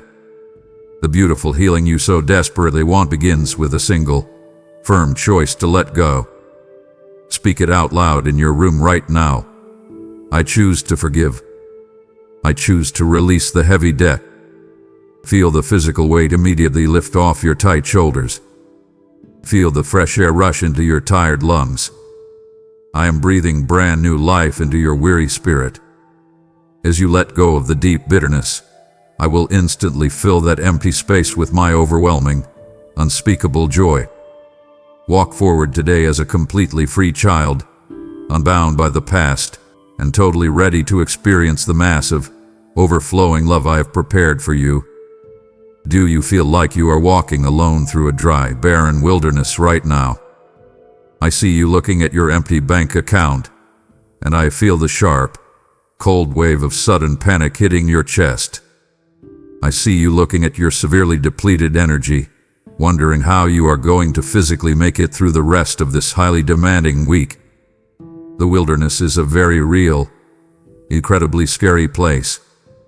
It is the uncomfortable place where your normal resources completely run dry and all your clever backup plans totally fail. But I want to show you something deeply profound about this dry desert. The wilderness is exactly where I do my greatest, most undeniable miracles. When you have absolutely nothing left, you are in the perfect position to see that I am the true Jehovah Jireh, the God who provides everything you specifically need. You desperately want me to hand you a detailed, 5-year financial plan so you can feel completely secure and totally in control. But I am asking you to deeply trust me for your daily bread. Just as I faithfully fed the Israelites with fresh manna dropping from the sky every single morning, I will provide the exact resources you need for today. I command you to stop stressing so aggressively about the bills that are due 3 months from now. You do not have the grace for 3 months from now. You only have the grace for right now. Look for the miraculous manna in the most unexpected places today. Sometimes my provision looks like a surprise check in the mail, but sometimes it looks like a sudden, creative idea that solves a massive problem at work. Sometimes it looks like a kind stranger offering exactly the right help at the right second. Open your eyes to see how I am actively, aggressively taking care of you right this minute. I need you to clearly distinguish between your loud, fleshly wants and my absolute best for your life. The loud world tells you that you need more money, a newer car, a bigger house, and a better title to be truly happy and secure. But I know that true security only comes from a deep, unbroken connection with me. Sometimes I lovingly withhold the things you desperately want because I know they will ultimately distract you from what you actually need. I am deeply refining your character in this dry place. I am teaching you the profound, beautiful secret of true contentment in every single season. Whether your hands are completely full or completely empty, I am still good, and I am still firmly on the throne. When you learn to be totally content with just my presence, the enemy completely loses his power to make you panic. Trust me to powerfully open the massive doors that no human man can ever shut. When your personal resources run completely dry, that is exactly when my heavenly resources begin to overflow. I own the cattle on 1,000 hills. The entire universe belongs to me. Do you genuinely think I cannot pay your small electricity bill or provide the right job for you? I command you to aggressively cast out a spirit of poverty and lack from your mind right now. You are not a beggar. You are a royal child of the King of Kings. Step directly into your divine inheritance today. Stop acting like an orphan who has to violently fight and scrape for every single meal. Come to my massive, overflowing table. Sit down, rest your tired mind, and eat. I will supply every single one of your true needs according to my glorious riches. Bring your empty baskets to me today, and watch how I completely overflow them with my miraculous, undeniable provision. My precious child, I want to have a very serious conversation with you right now about who you really are.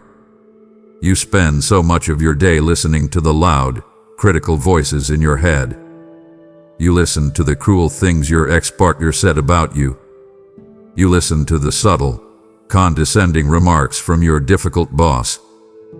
You look at your own past mistakes and instantly label yourself a complete, hopeless failure. The enemy aggressively uses these dark lies to keep you hiding in the shadows, totally paralyzed by massive insecurity and crippling imposter syndrome. But I am breaking those vicious lies off your mind right this second. I command you to completely stop listening to the accuser. The voice that tells you that you are entirely unworthy is a blatant, disgusting lie straight from the pit of hell. I am your creator, and I have the absolute, final authority to define your identity. Listen to my voice right now. You are a chosen generation. You are a royal priesthood and a holy, beautiful nation. You are my deeply cherished heir. Do you understand what that means? It means you have the royal blood of heaven flowing directly through your spiritual veins. It means you are not a helpless victim of your painful circumstances. You are a powerful, victorious child of the Most High God. You carry immense, earth-shaking authority in the mighty name of Jesus. When you boldly speak my name in the middle of your dark living room, the forces of darkness instantly tremble and flee. You do not have to cower in fear when sudden sickness attacks your body or when sudden financial panic hits your home. You have the absolute right to stand up, raise your hands, and command the storm to leave your property in the authority I have given you. I invite you to radically adjust your posture today.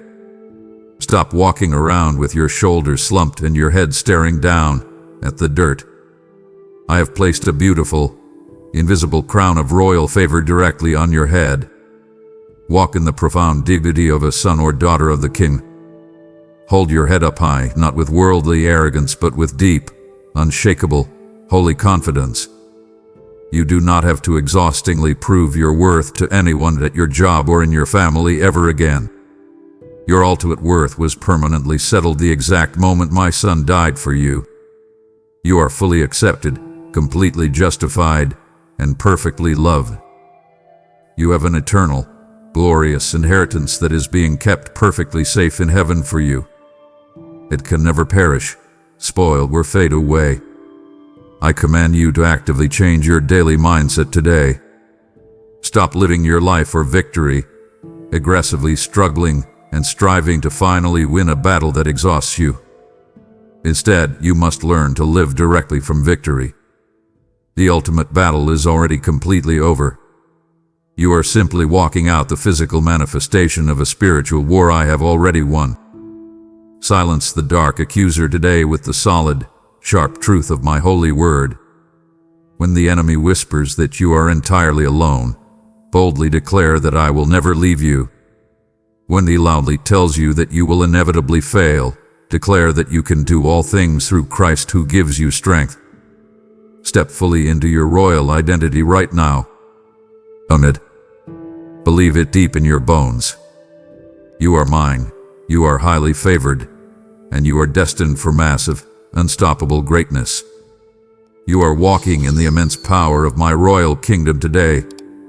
But there are millions still trapped in the dark shadows of the enemy's lies who desperately need to see this right now. I am directly inviting you to partner with me in aggressively rescuing these lost, broken souls from their silent prisons.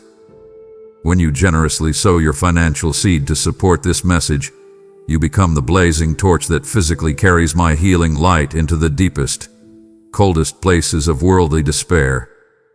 The time is incredibly short, and just as I gave my only son to radically ransom the world, I am asking you to give today so that my life-saving gospel can rapidly multiply across the earth. As you release your faithful gift, I will aggressively open the massive floodgates of heaven, pouring out an undeniable, overflowing harvest of favor, deep protection, and sudden provision directly over your own home. Step into your royal authority and plant your holy seed today by giving a super thanks, becoming a channel member, or using the PayPal link in the description right now. Are you feeling the sudden urge to pull your attention away? Please, do not pull your hand out of mine. It breaks my fatherly heart to see you constantly run back to your exhausting panic when I am actively pouring out my profound, miraculous healing right here. If you stop listening now, you will completely miss the exact strategy I am handing you to defeat your greatest giant. Honor my voice today. Stay right here in my presence, and do not let the enemy steal this holy, life-altering moment from us. I know your heart is deeply broken right now. I clearly see the hot, quiet tears you cry in the shower where absolutely no one else can hear you.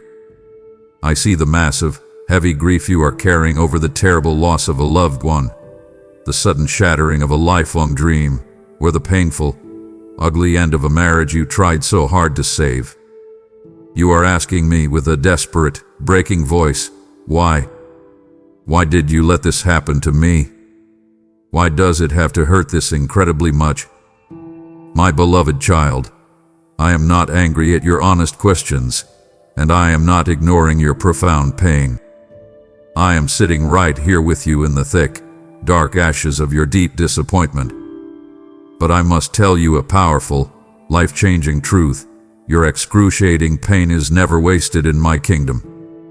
I actively hide massive, eternal purpose inside your deepest, darkest pain. Think about the olive press. The beautiful, whole olive must be violently crushed and pressed under a massive, heavy weight to produce the pure, valuable oil. You are currently in a very real, very painful Gethsemane moment. You are being heavily pressed on every single side. The crushing weight of your circumstances feels like it is completely destroying you, but it is actually producing a highly precious, incredibly powerful anointing of oil inside your spirit. The deep compassion, the profound wisdom, and the unbreakable resilience you are developing right now can only come through this specific pressing. I am fundamentally transforming your character. The shallow, superficial parts of you are being burned away, and what is going to emerge is a strong, pure, tested faith that is far more valuable than pure gold. I have a profound plan for the broken pieces of your shattered heart. I command you to completely surrender those sharp, bloody pieces directly into my hands. Stop trying to furiously glue them back together yourself. When you fully surrender the pain to me, I act like a master artist creating a breathtaking mosaic. I will take your greatest, most humiliating test and actively turn it into your most powerful, undeniable testimony. One day very soon, you are going to walk across a room and see someone else drowning in the exact same dark depression or facing the exact same terrifying medical diagnosis you are facing today. Because you have walked through this dark valley, you will be able to reach into their darkness, grab their hand, and pull them out. You will directly comfort others with the exact same supernatural comfort you are receiving from me right now. Your deep pain will become someone else's absolute lifeline. Do not give up in the middle of the crush. Do not let the enemy convince you that this dark chapter is the absolute end of your story. I am the God of the spectacular resurrection. I specialize in bringing dead, hopeless things back to vibrant life. I promise you right now that breathtaking beauty is actively rising from the ugly ashes of your current life. A garment of loud, joyful praise is replacing your heavy, suffocating spirit of despair. The tears you are weeping right now are actively watering the seeds of your future harvest. So hold on to my hand tightly today. Cry when you need to cry, but do not weep like those who have absolutely no hope. Your pain has an expiration date, but the glory I am building inside you will last for all eternity. Trust me with your broken heart, and watch how I carefully, lovingly rebuild it into something far more beautiful than it ever was before. I see you waking up in the morning, and before your feet even touch the floor, your mind is already racing with a frantic list of things to do. I watch you grab your phone to check your endless notifications before you ever think to say a simple hello to me. You are rushing through your morning coffee, rushing through your daily commute, and rushing through your very life. You are trying desperately to produce good fruit, to be a patient parent, a productive worker, a loving friend, but you are doing it completely disconnected from your true power source. You are operating like a phone running on a 1% battery, constantly panicking that you are going to shut down before the day is over. I am inviting you to stop this exhausting, impossible routine right now. I am the true vine, and you are simply a branch. When you deliberately disconnect yourself from me to handle your busy schedule alone, you instantly lose the vital sap of my life flowing into yours. Apart from me, you can do absolutely nothing of eternal, lasting value. I command you to intentionally abide in me today. Abiding does not mean you have to quit your demanding job or hide away in a silent monastery. It means carrying my quiet, steady presence with you into your loud office, into your stressful meetings, and into the chaotic traffic on your way home. It means keeping an open, continuous, two-way conversation with me right in the middle of your completely normal day. Talk to me when you are folding the laundry. Whisper my name when you are sitting at your desk dealing with a highly difficult customer. I am always listening. I desire that deep, unbreakable intimacy with you. When you stay firmly attached to me, the beautiful fruit of my spirit, love, joy, absolute peace, and intense patience will naturally grow out of your life without you having to aggressively force it or fake it. You will find yourself reacting to bad news with a calm, supernatural stability that completely shocks the people around you. I must also tell you a hard truth. Because I deeply love you, I am going to carefully prune you.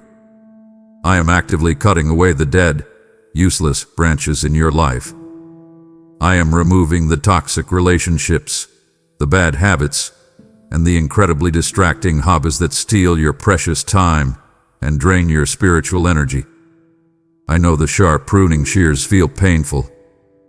When a comfortable habit or a familiar relationship is suddenly cut away, you feel deeply exposed and hurt. But I am not doing this to harm you. I am doing this so you will bear much more glorious fruit. A dead branch only ruins the rest of the healthy tree. Trust my careful, expert hands. I know exactly what needs to go so that you can finally breathe and grow. Make a firm, unshakable decision right now to prioritize your daily connection with my spirit. I invite you to carve out just 10 quiet minutes for me before the loud world demands your attention tomorrow morning. Sit in the stillness. Open your heavy heart and let me speak directly into your weary soul. When you make deliberate room for me, I will completely multiply your limited time and give you a focused energy you have never known. You will stop merely surviving your busy day, and you will start reigning over it. Stay closely connected to my profound love. Keep your mind firmly anchored to my strong words. As you fully abide in me, I will actively abide in you, and together we will easily accomplish everything you are meant to do today. I watch you staring at that glowing screen in your hand, scrolling endlessly through the carefully filtered lives of other people. I see the heavy, painful sink in your stomach when you see someone else celebrating a massive promotion, buying a beautiful new house, or posting a picture of their seemingly perfect family. You look at their loud, public victories and instantly look down at your own quiet, messy struggles. You tell yourself that you are falling terribly behind in life. You whisper in the dark that you are a failure because you have not reached the same milestones they have. I command you to completely stop this toxic cycle of comparison right this very second. You are directly falling into a vicious, paralyzing trap designed by the enemy to completely rob you of your daily joy and destroy your profound sense of purpose. You are my unique, spectacular masterpiece. I fearfully and wonderfully knitted you together in your mother's womb. I deliberately gave you your specific quirks, your unique talents, and your exact personality. Why are you trying so desperately to run someone else's race when I have built a specific, glorious track exclusively for you? When you aggressively compare your difficult behind-the-scenes reality to someone else's fake, polished highlight reel, you are deeply insulting the careful, intentional work I am doing in your specific life. I see their hidden tears. I know the massive, secret burdens they carry that they never post online for the world to see. Stop measuring your absolute, eternal worth by the world's cheap, superficial metrics. The world values loud fame, massive wealth, and immediate status. I highly value a pure heart, a quiet faithfulness, and a deep, resilient trust in my timing. I have actively deposited highly specific, powerful gifts inside of you that no one else on this entire planet possesses. If you spend all your precious energy looking sideways at your neighbor's lane, you will completely miss the incredible things I am placing directly in front of your own feet. Run your specific race with fierce, blind endurance. Do not look to the left, and do not look to the right. Look straight ahead at me. I invite you to aggressively celebrate the success of others without holding a single drop of bitter envy in your heart. When you can genuinely smile at a friend's breakthrough while you are still desperately waiting for your own, you prove that your profound faith is rooted in my goodness, not just in your personal gain. Your unique path is going to look completely different from theirs, and that is exactly how I planned it. Your timeline is not delayed, it is divine. The severe challenges you are uniquely facing right now are perfectly training you for the specific, massive destiny I have exclusively written for your name.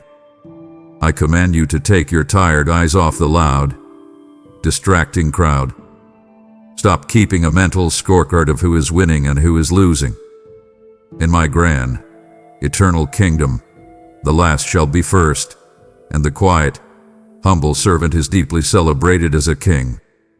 Embrace the exact, authentic life I have given you today. Step confidently into your own shoes. You are not a secondary copy of someone else. You are a first-rate, highly treasured original. Walk proudly in the absolute beauty of exactly who I created you to be. You are standing in the middle of a very dark, terrifying valley right now. I know exactly where you are. I see you sitting in the cold, sterile hospital waiting room, terrified of what the doctor is going to say. I see you staring at the painful, final notice on your overdue bills. I feel the heavy, suffocating silence in your home after a devastating argument with someone you love. The massive shadows are incredibly tall, and they are completely blocking out the warm sun. Your logical mind is screaming in pure panic, telling you that this valley is a dead end and that you are going to be permanently destroyed right here in the dark. But I am speaking directly into your panic today. Do not be afraid. I am walking directly beside you.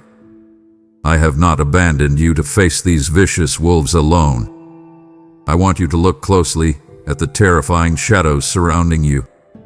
A shadow cannot physically hurt you. A shadow is merely visual proof that a brilliant light is shining somewhere very nearby. I am that light. Even in the exact center of this terrifying depression, even in the middle of this massive financial crisis, my presence is entirely constant. You cannot feel my physical hand, but I am holding you up by your right arm.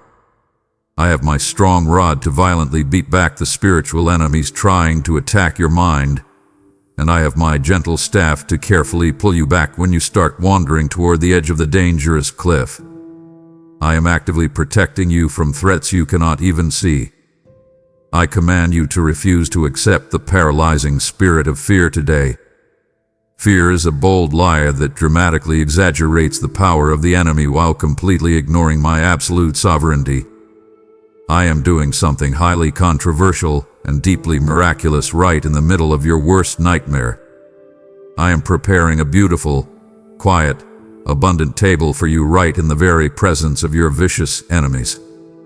While the loud storms of ruin, sickness, and death are aggressively swirling around your head, I am inviting you to sit down and eat a peaceful meal with me.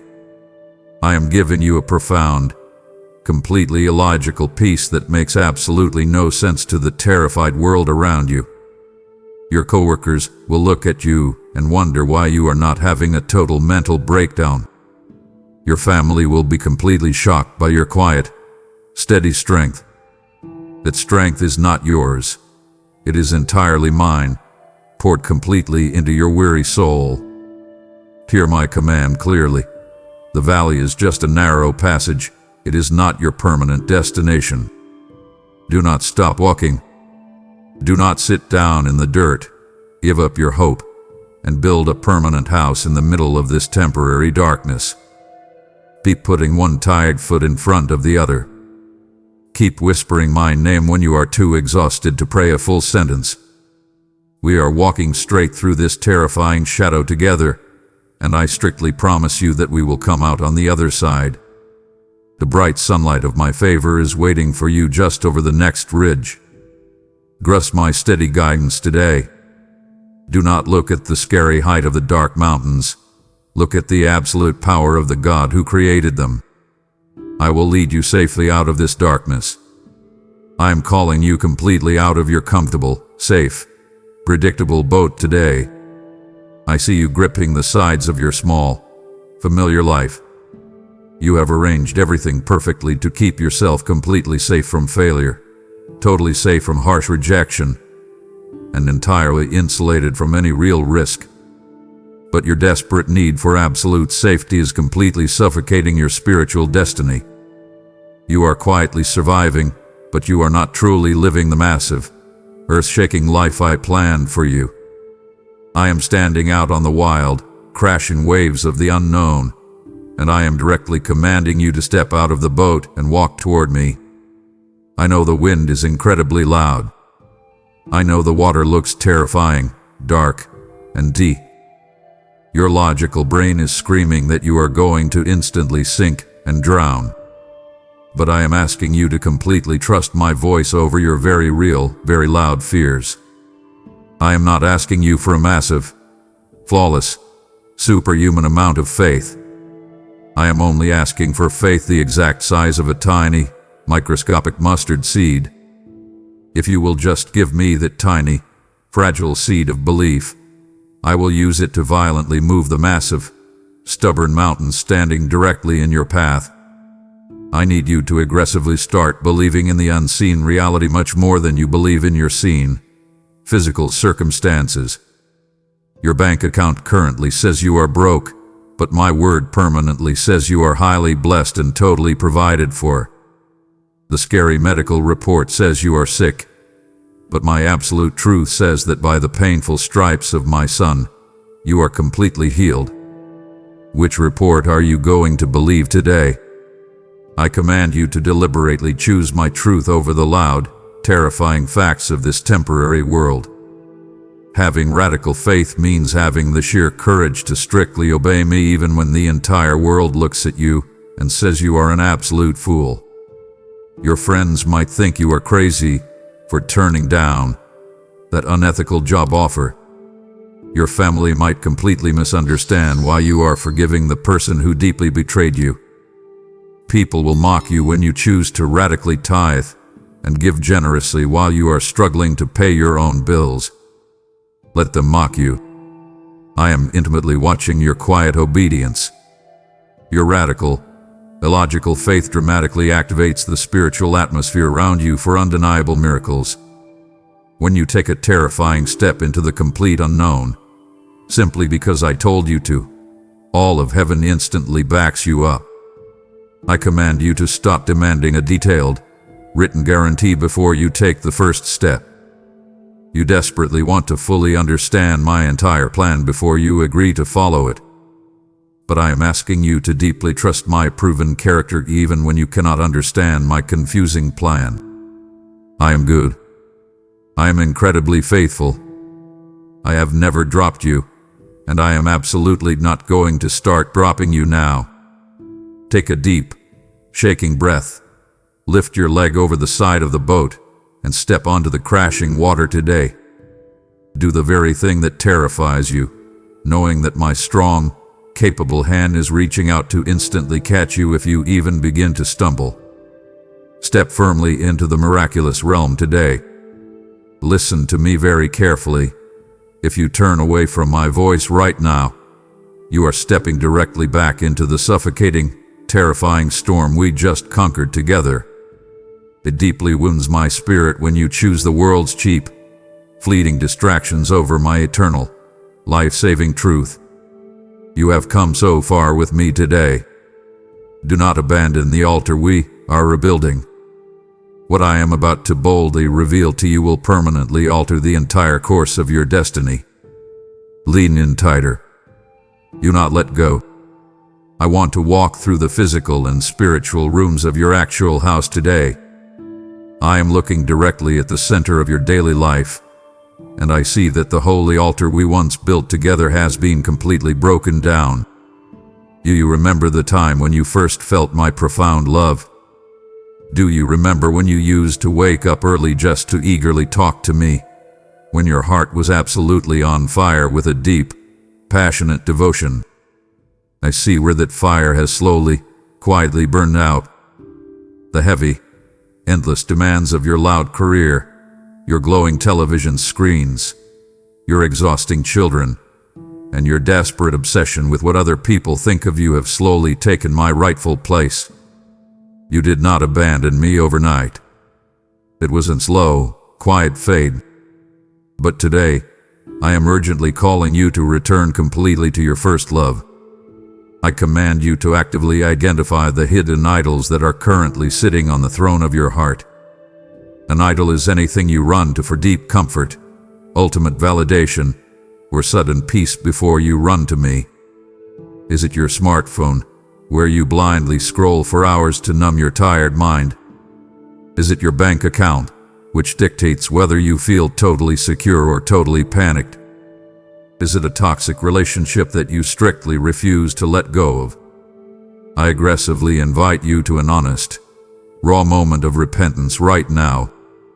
Repentance is not me angrily hitting you with a heavy stick. It is me warmly inviting you to completely turn around and sprint back into my open, waiting arms. Tear down those cheap, useless idols today. They cannot comfort you in the middle of the dark night, and they absolutely cannot save your weary soul. I invite you to physically and spiritually rebuild the quiet place in your home and in your strict daily schedule. Put the loud phone down. Turn off the distracting television. Make intentional, aggressive room for me directly in the center of your busy living room. Fix your wandering, tired focus completely back on the cross of my Son. When you deliberately surrender your crowded life and invite me back into the absolute center, I promise that the hot, powerful fire of my Holy Spirit will dramatically fall on your surrendered life. I will instantly reignite your cold, exhausted heart. I will completely restore the deep, joyful passion you severely lack right now. You do not have to live your entire life feeling spiritually dry, constantly numb, and totally disconnected. You are literally starving yourself while a massive, beautiful, spiritual feast is waiting directly on your kitchen table. Come back to me today. Let us restore the deep, intimate conversation we used to have. Give me your heavy mornings and your tired evenings. Give me the stressful moments in your car. When you completely restore the broken altar of your heart, you will immediately see my profound, undeniable glory dramatically return to your everyday life. I am waiting for you right now, right here in this room. Let us start entirely over today. My child, I see you standing directly in the middle of a very crowded, incredibly noisy room. The world is aggressively shouting at you from every single direction. You turn on your television, and the loud news anchors tell you to completely panic. You open your phone, and 100 different voices fiercely demand your immediate attention, telling you exactly how to raise your kids, how to spend your money, and how to fix your broken life. Your friends offer you well-meaning but completely confusing advice. Your coworkers whispered toxic, dark rumors in your ear. I know your mind feels entirely overwhelmed and deeply exhausted by this endless, deafening noise. I am giving you a highly specific command today. Tune your ears directly to the clear, steady frequency of my Holy Spirit. I am offering you the profound, supernatural gift of divine discernment. I do not want you walking blindly through your busy day, constantly guessing what the right choice is. I want you to intimately know my specific will with absolute, unshakable certainty. I need you to urgently recognize the dangerous wolves dressed up in very convincing sheep's clothing. Not every single open door in your daily life is actually opened by me. Sometimes, the enemy places a shiny, attractive trap directly in your path, disguising it as a massive blessing or a great financial opportunity. That new job offer that promises you significantly more money, but will completely destroy your marriage and steal your peace. That is not from me. That charismatic person who constantly flatters you but quietly pulls you away from your deep faith. That is a dangerous wolf. I invite you to aggressively seek my wisdom before you sign the binding contract, before you make the major purchase, and before you agree to the new relationship. Ask me. I absolutely promise to give you my wisdom generously, without ever making you feel stupid for asking. Stop relying entirely on your own limited human logic, and start leaning completely on my perfect, eternal vision. I have placed a very specific, incredibly powerful umpire inside your chest, and that umpire is my divine peace. Pay very close attention to your physical body and your deep spirit today. When you are about to make a completely wrong decision, you will physically feel a sudden, sharp knot in your stomach. You will experience a sudden lack of rest, a deep, restless agitation that completely disturbs your sleep at night.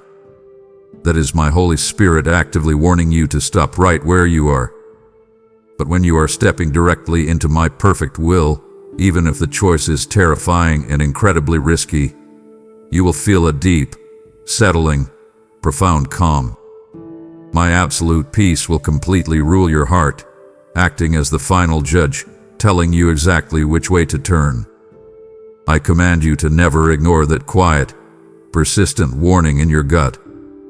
Test every single spirit, test every piece of friendly advice, and test every new idea against the solid, unbreakable truth of my written word. I also want to give you deep, practical wisdom about your own tongue today.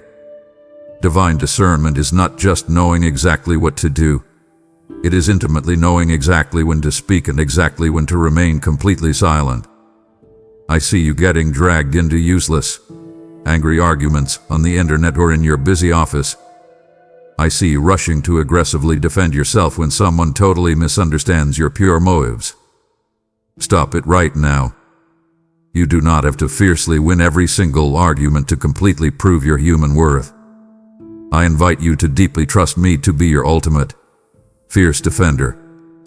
Sometimes, the most powerful, spirit-led thing you can possibly do is firmly close your mouth and let me fight the loud battle directly for you. I will give you the exact, perfect words to say when it is time to speak, and I will give you the profound, supernatural strength to bite your tongue when it is time to quietly listen. Make a firm, unshakable decision right now to aggressively filter the loud voices you deliberately allow into your mind. Turn off the toxic daily news if it only breeds dark panic in your chest. Unfollow the specific people on your phone who constantly make you feel incredibly insecure and deeply angry. I command you to violently protect your mental and spiritual space. Fill your quiet, lonely moments with my pure truth. Listen closely to my gentle whisper in the early morning before the loud world wakes up and demands your time.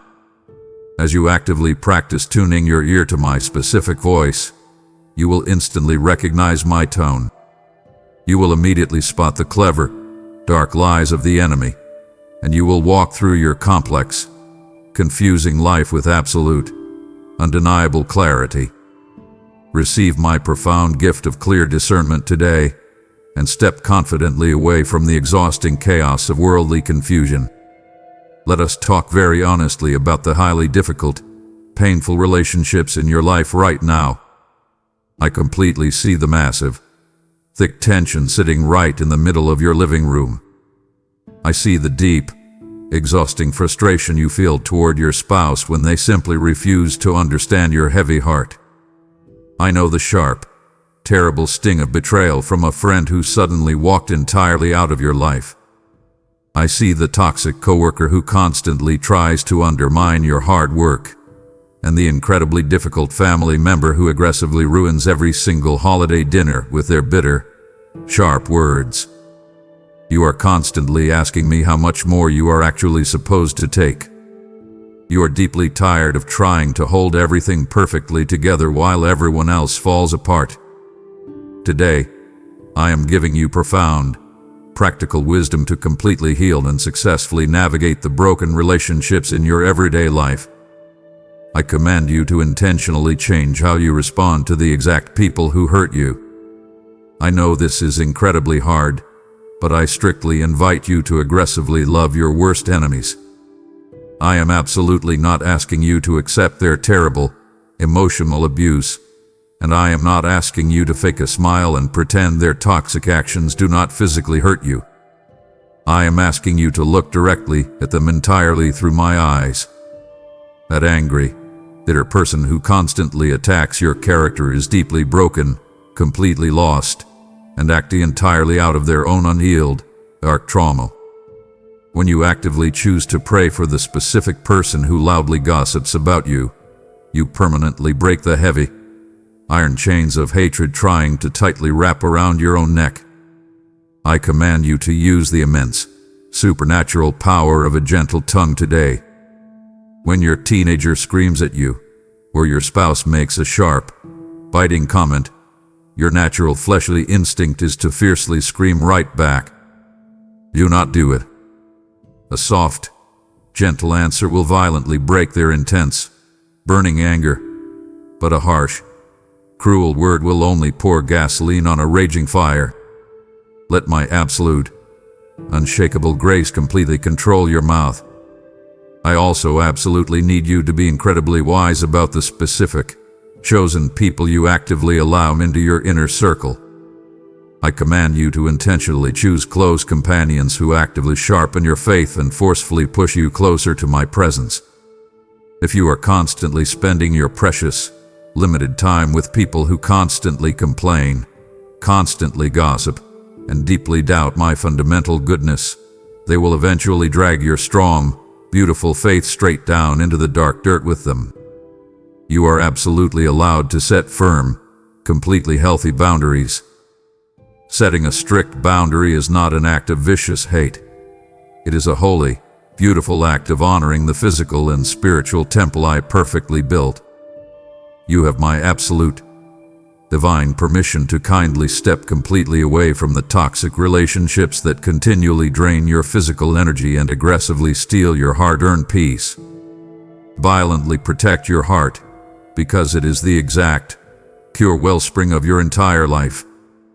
If you are currently married, I am speaking directly to your holy marriage covenant right now. I see the massive, invisible walls you and your spouse have slowly, quietly built out of unsaid words and lingering, dark resentments. I invite you to aggressively tear those cold, silent walls completely down today. A holy, powerful marriage requires massive, painful, absolute sacrificial love. It strictly requires you to completely lay down your fierce human pride and be the very first one to sincerely apologize, even when you firmly believe you are 100% right. Stop keeping a long, bitter, daily scorecard of their human failures. Serve them incredibly humbly today. Wash their tired feet with your unexpected kindness. Speak absolute life and deep, profound respect directly into their tired, beaten spirit. I heavily promise you that genuine humility and pure, quiet service can completely heal the massive rifts that worldly logic and loud arguing can never possibly fix. You cannot ever control exactly how other broken people treat you, but you have total, absolute, undeniable control over exactly how you react. Do not let someone else's bitter, exhausting darkness permanently put out your bright, beautiful light. When you are deeply, unfairly wronged, immediately bring your bleeding, broken heart directly to me. I will carefully bandage your deep, gaping wounds. I will actively comfort you when you feel completely alone and terribly misunderstood by everyone you love. I command you to boldly walk in the radical, shocking love of my Son today. Forgive incredibly quickly. Love fiercely and without strict conditions. Set incredibly wise boundaries, and deeply trust me to actively heal the broken, painful spaces in your physical home and in your spiritual life. I am the great, eternal restorer, and I am actively working heavily on your behalf right this exact second. My precious, beloved child, I know you are feeling completely burned out and terribly, physically exhausted right now. I see you working incredibly hard at your demanding job, putting in the long, tiring, unrewarded hours, and yet you feel totally invisible and entirely unappreciated by your boss. I watch you aggressively pouring your limited, daily energy into raising your children, trying desperately to teach them the right, holy path, but some days it feels like absolutely nothing is getting through their stubborn, loud minds. I see you actively serving in your local community, quietly helping your neighbors, and always doing the right thing, even when absolutely no one else is looking to give you credit. Your weary, overworked mind is aggressively whispering a very dark, toxic lie to you today. It is telling you that your massive, daily effort is completely useless, and that your exhausting hard work will never actually matter. I am speaking directly, forcefully against the toxic lie right this second. I command you to hear my absolute, unbreakable promise of a massive, undeniable spiritual harvest. In my massive, eternal kingdom, there is a powerful, unbreakable, physical law of sowing and reaping. Every single time you intentionally choose to bite your angry tongue instead of yelling back, you are actively planting a massive seed of future peace in your home.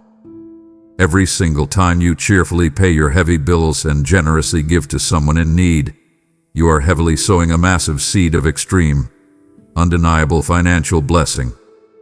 Every single time you force yourself to stay awake late into the dark night, fervently praying for your broken, messy family, you are aggressively planting massive seeds of supernatural breakthrough directly in the dark spiritual soil. I strictly command you to absolutely not grow weary in doing good. Do not stop planting your precious seeds just because the physical ground currently looks incredibly dry and completely barren to your human eyes. You cannot possibly see what is violently growing beneath the surface. I am actively working deeply in the dark dirt of your life, deliberately causing those tiny, fragile seeds to violently break open and take deep, permanent root. I know you have physically planted many of these seeds while crying bitter, hot, painful tears. You have sown your deep, desperate prayers exactly in the middle of massive grief, intense physical pain, and absolute, bone-deep exhaustion. But I explicitly promise you this right now: the painful, burning tears of the sower are going to miraculously, undeniably become the loud, joyful, echoing songs of the reaper. You will absolutely return to your home carrying a massive, overflowing harvest directly in your tired arms. But you must aggressively protect the precious seeds of my word from the vicious, hungry birds of the air. The enemy desperately wants to completely steal your daily hope. He aggressively sends dark cynicism, deep doubt, and heavy, suffocating discouragement to actively snatch the promises I have boldly spoken over your life.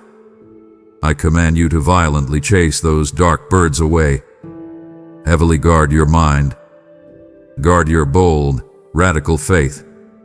Refuse to let the daily news or your current, low bank balance convince you that the promised, massive harvest is completely canceled. You must deeply learn to patiently wait for the necessary, refreshing rain. A farmer does not aggressively plant a tiny seed on Monday and furiously scream at the dirt on Tuesday because there is no sudden fruit.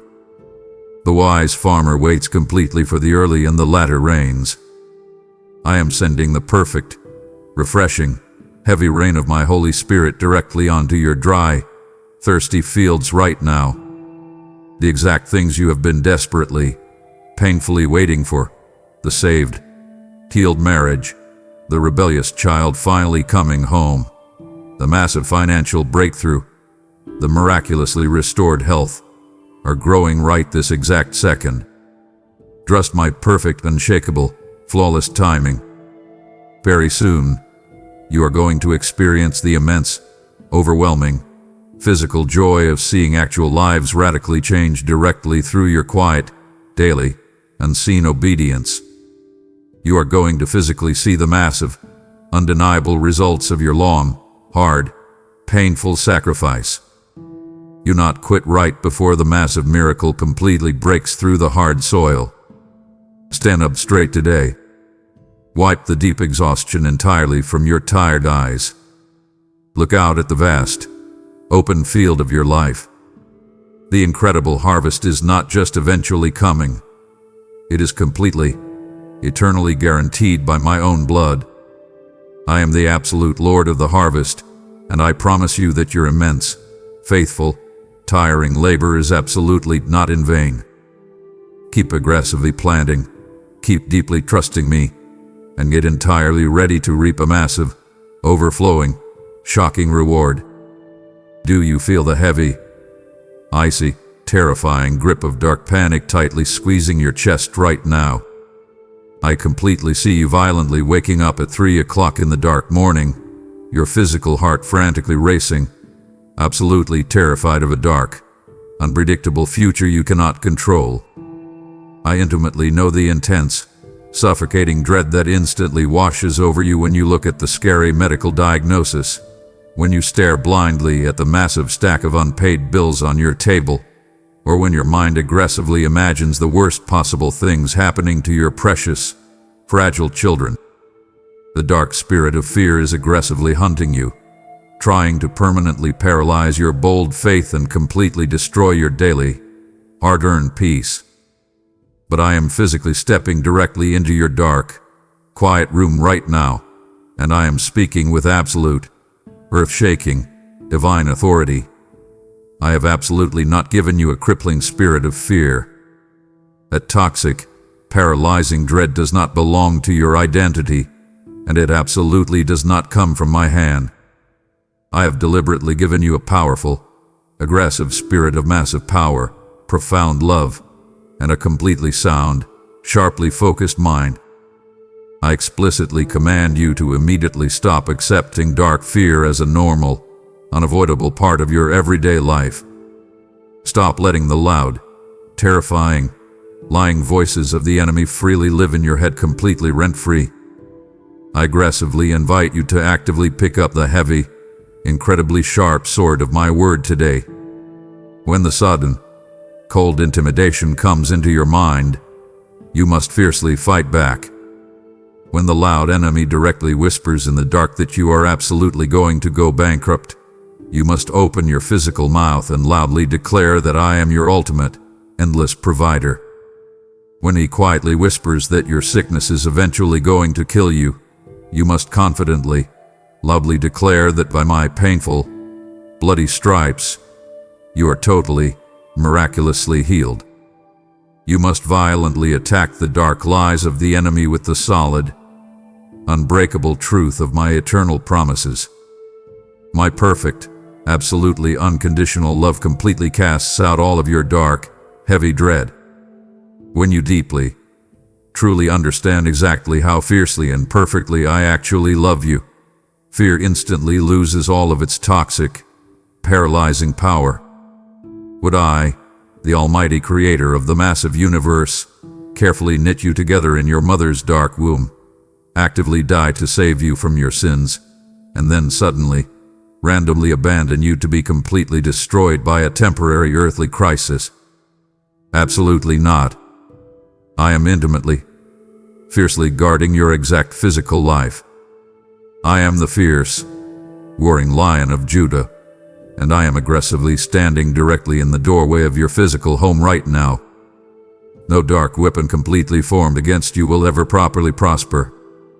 Every single lying tongue that rises against you in angry, bitter judgment will be completely, eternally condemned.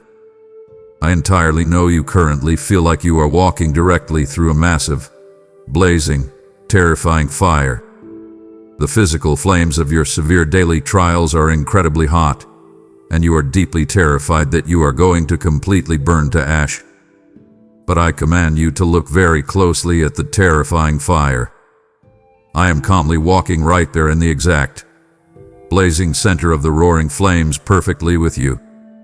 I explicitly command you to stand incredibly bold today. You will absolutely walk entirely through this terrible, hot fire, and you will absolutely not be physically or spiritually burned. The incredibly hot flames will not even scorch your clothes or singe your hair. The only things that will completely, totally burn away in this painful, frightening fire are the heavy, rusty chains that have been holding you tightly bound. You are going to walk straight out of this dark, heavy season completely free, smelling absolutely nothing like the bitter smoke. I aggressively invite you to boldly breathe in my total, settling peace right now. Let your wildly racing heart completely slow down. Deliberately relax your tight, stiff, painful shoulders. The dark enemy completely feeds on your physical panic, but he instantly, totally starves when you deliberately choose to loudly worship me in the exact, violent middle of your terrifying storm. Give me your dark, suffocating dread today. Flatly refuse to actively imagine the worst-case scenarios. Actively, aggressively imagine my massive, overwhelming, complete victory instead. You are absolutely, completely safe. You are completely, heavily protected, and you are deeply, fiercely loved by the Almighty God. Walk entirely in my fierce, aggressive power today, and forcefully trample the dark spirit of fear directly under your own feet. You have just trampled the dark spirit of fear entirely under your feet, yet countless others are still suffocating in terrifying panic, desperately needing to hear this urgent, life-saving message right now.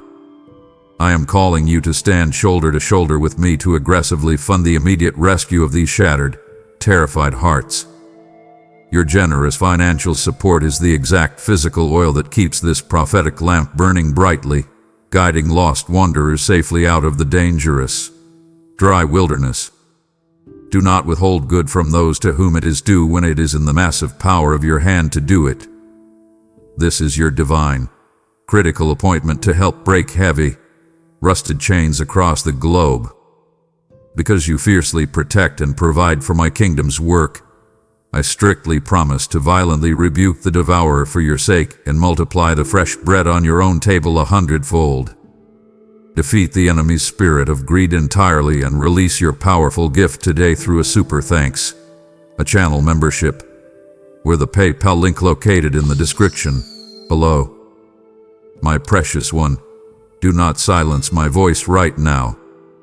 It deeply, profoundly grieves me when my children walk away just seconds before their massive, overwhelming harvest is fully released.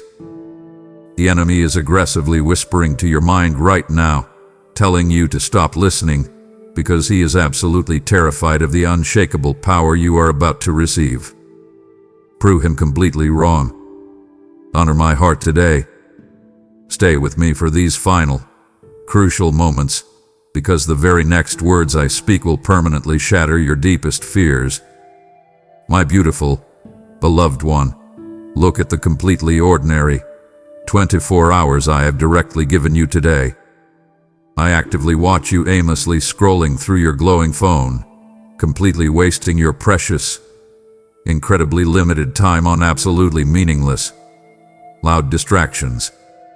I heavily see you tightly hoarding your money out of a deep, paralyzing, dark fear that you will simply not have enough resources for tomorrow. I watch you quietly bearing your beautiful, completely unique talents, because you are absolutely terrified that other flawed people will aggressively judge you if you boldly step out and try something new. I completely need to have a very serious, incredibly direct conversation with you today about the strict, holy stewardship of your physical life and your daily, physical breath. You are living your daily routine as if you completely own your time, your hard-earned money, and your physical body. But I must boldly, firmly remind you of the absolute truth. You are absolutely not your own. You were completely bought with an incredibly high, bloody, painful price.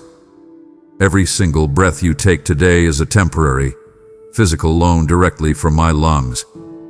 Every single dollar sitting in your bank account, every specific, creative talent in your hands, and every single hour ticking on your clock is a massive, holy, eternal investment that I have explicitly, personally entrusted to you. I strongly command you to aggressively manage the specific things I have lent to you. Stop wasting your beautiful, fragile life deeply obsessing over temporary, cheap things that will eventually rust, completely break, and fade entirely away. I strictly invite you to start aggressively living with a fierce, eternal perspective exactly in this very loud, temporal, distracting world. When you finally stand before me at the very end of your physical, earthly life, I am going directly to ask you what you specifically, intentionally did with the beautiful gifts I placed in your hands. I deeply, passionately want to look at you with immense pride and loudly say, "Well done, my incredibly good and entirely faithful servant." Do absolutely not act like the wicked, totally terrified servant who took his one valuable talent and completely, quietly buried it in the dark dirt strictly because he was afraid to publicly fail. I explicitly, intentionally gave you your specific, unique ability to teach, to build, to sing, to properly organize, or to deeply encourage other broken people so that you could aggressively, visibly expand my kingdom right here on this dark, hurting earth. Pull your beautiful talents completely out of the dirty ground today. Use them aggressively and loudly. If you try and fail, I will instantly, physically pick you up. But I completely command you to completely stop hiding your light in the shadows. Seek my eternal, holy kingdom and my strict righteousness first, absolutely above your loud career, entirely above your bank account, and completely above your fake social status. When you deliberately, aggressively put me completely first, I absolutely promise to seamlessly add everything else you specifically need directly into your life without the heavy, exhausting, crushing sorrow of daily striving. I also aggressively command you to completely break the toxic, heavy, suffocating power of greed and panic in your life by intentionally choosing to be radically, shockingly generous today. When you aggressively give your hard-earned money, your precious time, or your deep, painful forgiveness to someone else, you instantly, violently prove that worldly money is absolutely not your master. I am your absolute, eternal master. The immense, supernatural, physical joy of bold generosity is far, far better than the incredibly cheap thrill of blindly buying something new. Give deeply to the hungry poor. Directly help the exhausted single mother. Willingly feed the broken person who cannot possibly ever pay you back. When you actively open your tight, clenched, fearful hands to freely bless others, I will completely, aggressively overflow your hands with massive, totally unexpected blessings. Take a deep, incredibly sobering look at your busy, frantic calendar and your bank statement tonight. Do they clearly, visibly reflect a life that is completely, totally surrendered to the King of Kings? I strongly invite you to dramatically realign your daily, earthly priorities right now. Stop completely wasting the precious, holy breath I actively put in your lungs. Live today with immense, aggressive, divine purpose. Directly serve someone else with absolute, quiet humility. Use your loud, clear voice to aggressively, deeply encourage the completely broken-hearted. You are my specific, chosen, holy ambassador to a deeply dying, hopeless world. Manage your beautiful, fragile life with fierce wisdom, incredible, overwhelming joy, and profound, strict obedience, intimately knowing that your massive, eternal, spectacular reward is absolutely guaranteed by my own hand. I see the massive, heavy battlefield taking place directly inside your mind right now. I watch you lay in bed at night, staring blankly at the dark ceiling, aggressively replaying painful conversations from 3 years ago. You constantly run through terrible, imagined scenarios of what might go wrong tomorrow at your job. I see how you completely allow the loud, toxic voices of the daily news and the angry, bitter arguments on your phone to freely enter your head and completely dictate your mood. Your mind feels incredibly crowded, desperately exhausted, and deeply paralyzed by endless overthinking. I am speaking directly to that mental chaos right this very second. I strictly command you to completely stop allowing the dark, cynical world to aggressively parent your thoughts. You are actively handing the sacred keys of your peace directly over to the enemy every single time you choose to meditate on your fears instead of meditating on my unbreakable promises. I deeply invite you to radically, intentionally renew your mind today.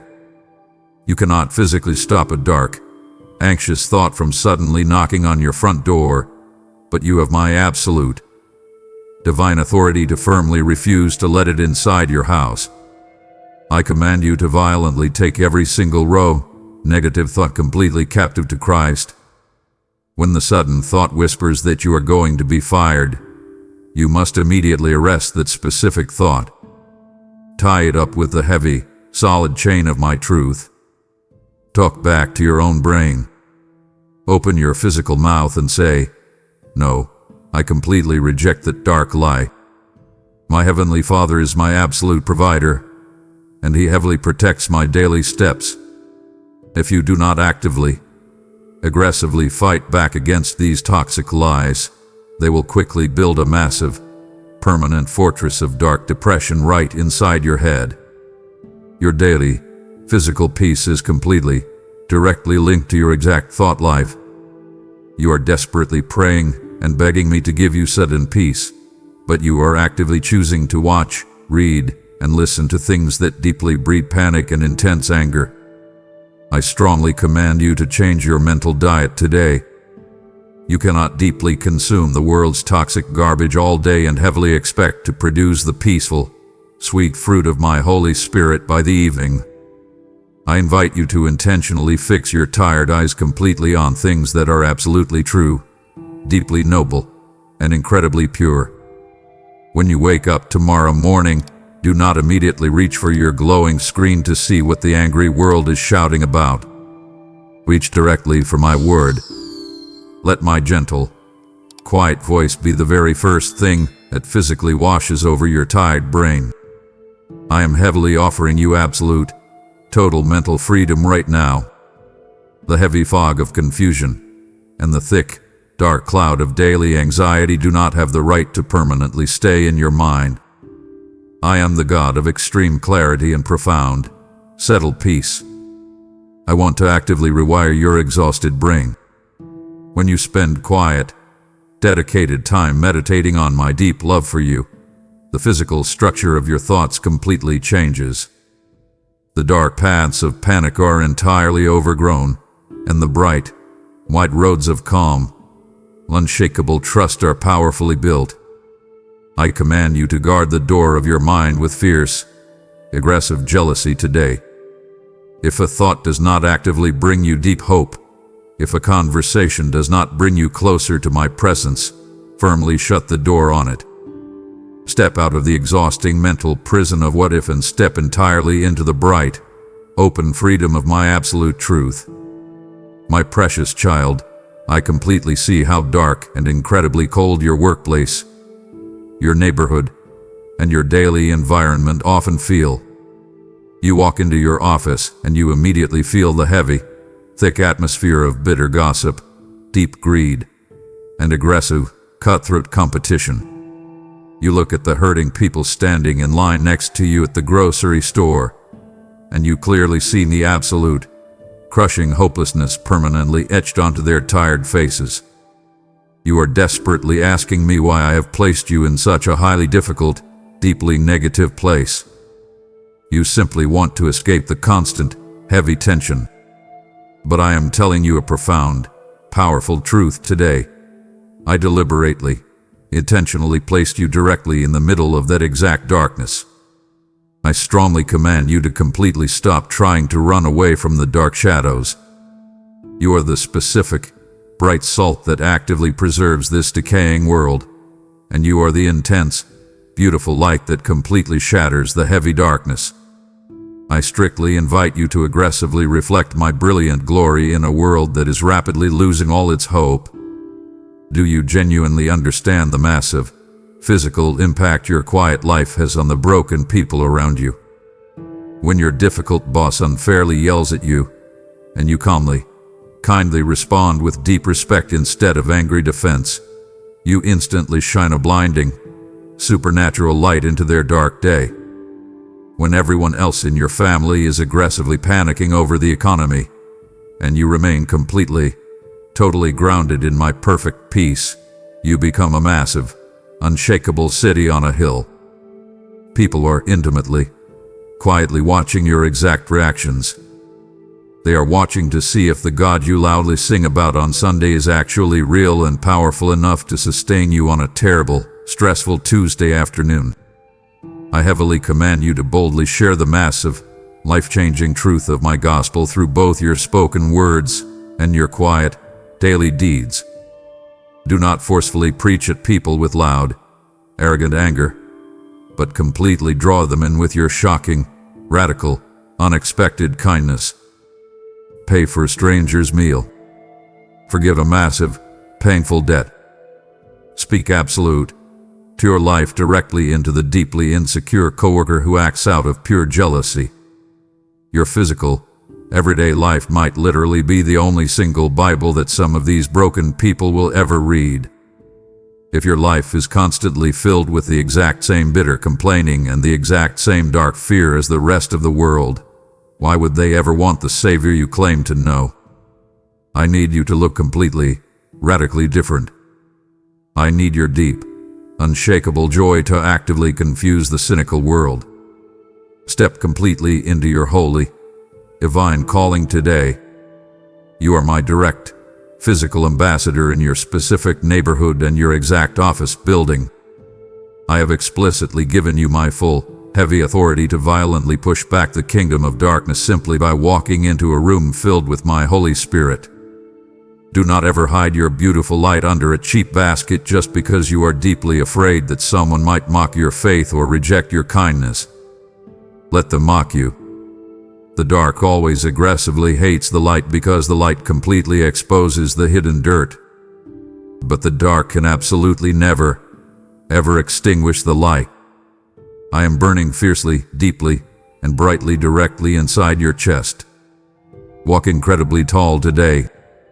Shine your light aggressively, fearlessly, and continuously.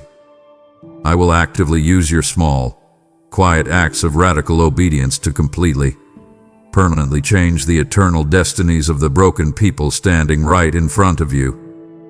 I watch you furiously wrestling with the heavy steering wheel of your life right now. You are desperately, aggressively trying to force your specific plans to work out exactly the way you wrote them down in your daily planner. You are deeply angry because I have completely closed a door you desperately wanted to walk through. You are incredibly frustrated because the specific timeline you created for your career or your family is falling entirely apart. You are asking me, with tears of exhaustion in your eyes, why I am actively ruining your beautiful plans. My child, I need you to drop the heavy steering wheel immediately. I am the Alpha and the Omega, the absolute beginning and the exact, final end. I command you to deeply, entirely submit your tiny, limited human vision to my massive, perfect, eternal sovereignty. My holy ways are vastly, infinitely higher than your earthly ways, and my brilliant thoughts are far beyond your basic, human comprehension. I completely understand that from your current, ground-level view, your life looks like a messy, chaotic, painful disaster. You only see the tangled, ugly knots on the absolute back of the tapestry. But I am seated firmly, highly on the eternal throne, and I see the breathtaking, finished masterpiece on the front. I explicitly promise you that I am actively, aggressively working all things together for the absolute, ultimate good of those who deeply love me. That completely includes the painful breakup, the sudden, terrifying layoff, the humiliating failure, and the long, silent season of dry waiting. Nothing, absolutely nothing, happens in your physical life outside of my direct, sovereign permission and my highly specific, loving purpose. If I completely allowed a massive storm to violently hit your house, it is strictly because I am using the heavy wind to fiercely blow away the dead branches that were slowly killing you. I deeply invite you to absolutely surrender your stubborn, demanding human will today. The massive, crushing exhaustion you feel right now is entirely caused by your fierce, daily resistance to my perfect plan. You are aggressively fighting against the very current of my grace. Stop kicking against the heavy goads. Stop trying to furiously convince me that your small, limited plan is somehow better than my infinite, flawless design. When you finally, totally surrender your will and your deep need for absolute control, you instantly, miraculously find my best, the safest, most deeply peaceful place in the entire, massive universe is directly in the exact, dead center of my perfect will, even if that will physically takes you directly through a terrifying, dark valley. I strongly command you to find absolute, unshakable comfort in the profound truth that I am the King who completely reigns over your exact, messy circumstances. I have never once been shocked by a sudden emergency in your life.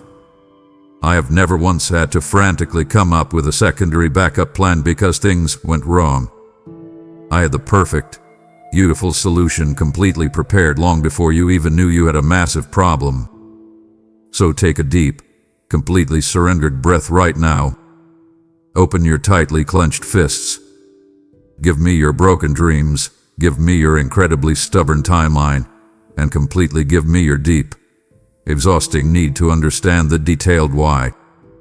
You do not need to understand the entire blueprint if you absolutely, completely trust the master architect. Rest entirely in my massive, capable hands today, and fiercely watch how I beautifully, perfectly weave your painful trials into a glorious, eternal crown. My precious, deeply loved child, as this profound, holy conversation comes to a close today, I need you to listen to my voice more closely than you ever have before. The loud, chaotic world is waiting for you exactly outside your front door. The difficult job is still there, the heavy bills still need to be paid, and the complex, messy relationships still require your daily attention. But you are absolutely not walking back into that chaos the exact same way you came in. You are walking out of this quiet moment heavily armed, deeply loved, and fiercely protected. I am giving you my absolute, final, unbreakable promise right now.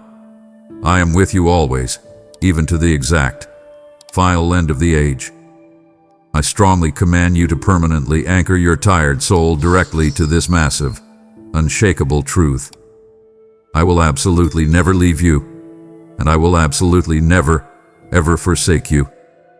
When you wake up in the dark, terrifying hours of the silent midnight, and the icy panic aggressively grips your chest, deeply remember that I am sitting exactly there on the edge of your bed.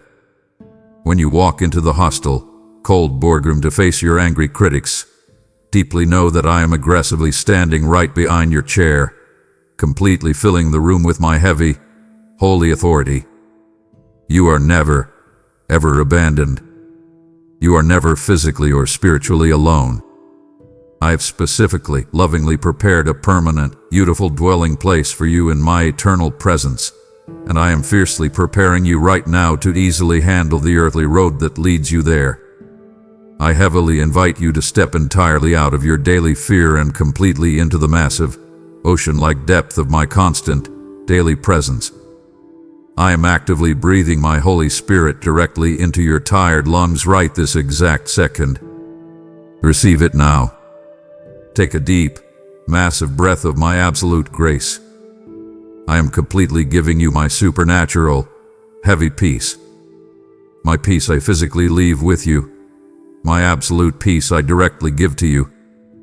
I do not give it to you as the cheap, temporary world gives, which instantly fades away the second a new problem arrives. My peace is a solid, heavy, unbreakable anchor perfectly hooked into the bedrock of heaven. Do not let your fragile heart be deeply troubled, and absolutely do not let it be completely afraid. You have the Creator of the stars, the Commander of the massive angel armies, and the fiercely loving Father walking perfectly in step with your physical feet today. Go forth now, my beautiful, chosen heir. Step out of your front door today with your head held incredibly high and your shoulders pulled completely back. You are heavily empowered by my spirit. You are totally covered by my blood. And you are fiercely, deeply, unconditionally loved by my heart. Whatever massive, terrifying giant completely stands in your way today, we will absolutely strike it down together. Whatever deep, dark valley you must physically cross, I will be the blazing, bright fire that carefully lights your path. Be completely still right now, in your physical body and in your racing mind, and deeply, intimately know that I am your God forever. I love you with an everlasting, furious, unshakable love. Walk completely in my absolute, undeniable victory today. As you go forth heavily armed with my unbreakable promises, remember that I deliberately brought you here to see this right now so you could become a vital, living conduit of my miraculous grace. I am intensely urging you to join my holy mission to aggressively broadcast this exact truth to the farthest, darkest corners of the earth. Your faithful financial gift is the living water and the sudden, miraculous manna that physically sustains this ministry and directly feeds millions of starving, exhausted souls. Give, and it will absolutely be given back to you in a good measure. Pressed down, shaken together, and running completely over. For the spiritual harvest is massively ripe, but the hour is incredibly late. As you aggressively sow your seed into this fertile ground today, I decree a supernatural, immediate return of deep peace, divine health, and radical financial overflow directly into your family's hands. Solidify your sacred covenant with me right this second by sending a super thanks, joining as a member, or donating through the PayPal link in the description. Amen. My child, stop what you are doing and listen to me carefully, because this is not a random message, and this is not a moment you can afford to ignore.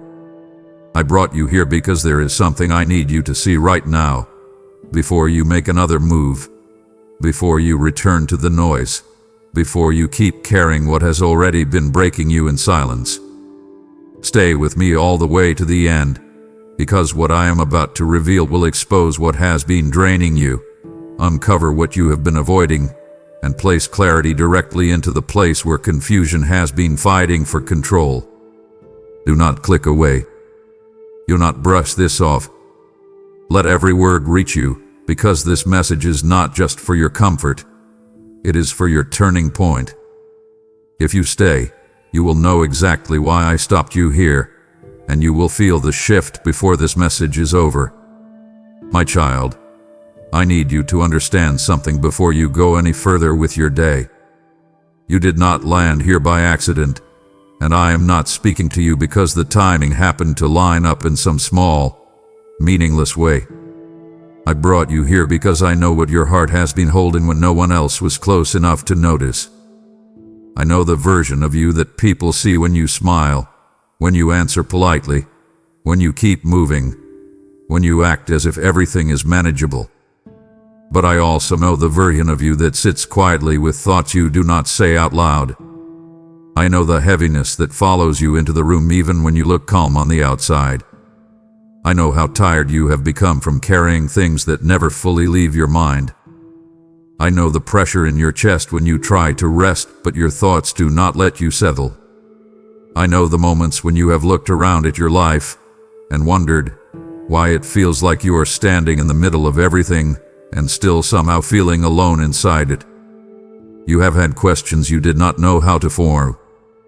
You have had emotions you could not explain without breaking open. You have had days where nothing terrible happened and yet something in you still felt worn down, still felt stretched, still felt close to tears for reasons you could not even fully name. I know that. I have been with you in every single one of those moments. I have watched you keep going when you did not feel strong. I have watched you carry responsibilities while your heart was asking for relief. I have watched you give energy to people while wondering why no one seemed to notice how empty you were becoming. And because I know all of that, I need you to hear me clearly now. I placed this message in front of you on purpose because I will not let you keep believing that what you are carrying is unseen. You may have convinced yourself that you just happened to pause here, that maybe this is only another piece of content, another passing moment, another set of words. But your spirit knows something deeper is happening, and that is why you stayed long enough to listen. There is a reason something in you slowed down when you came to this point. There is a reason your attention did not slide past it the way it has slid past so many other things. It is because I have been trying to reach the place in you that has grown quiet from disappointment, the place that has learned how to survive but has not truly known how to rest. I am speaking to the part of you that still hopes, even after being let down. I am speaking to the part of you that still wants to believe I am near, even after seasons where I seem silent. I am speaking to the part of you that has become so used to enduring that you no longer know what it feels like to be held.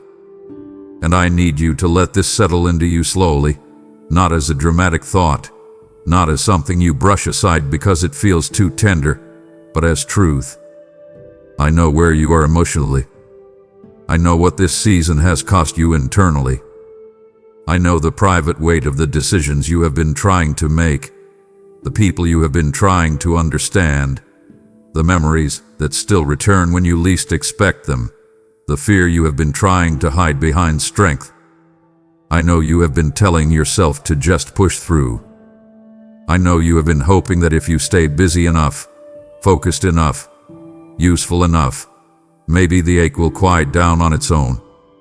But that ache has remained because I never intended for you to numb it and move on without letting me into it. You were not made to carry your inner life alone. You were not made to be strong in every room and broken in private while pretending that is normal.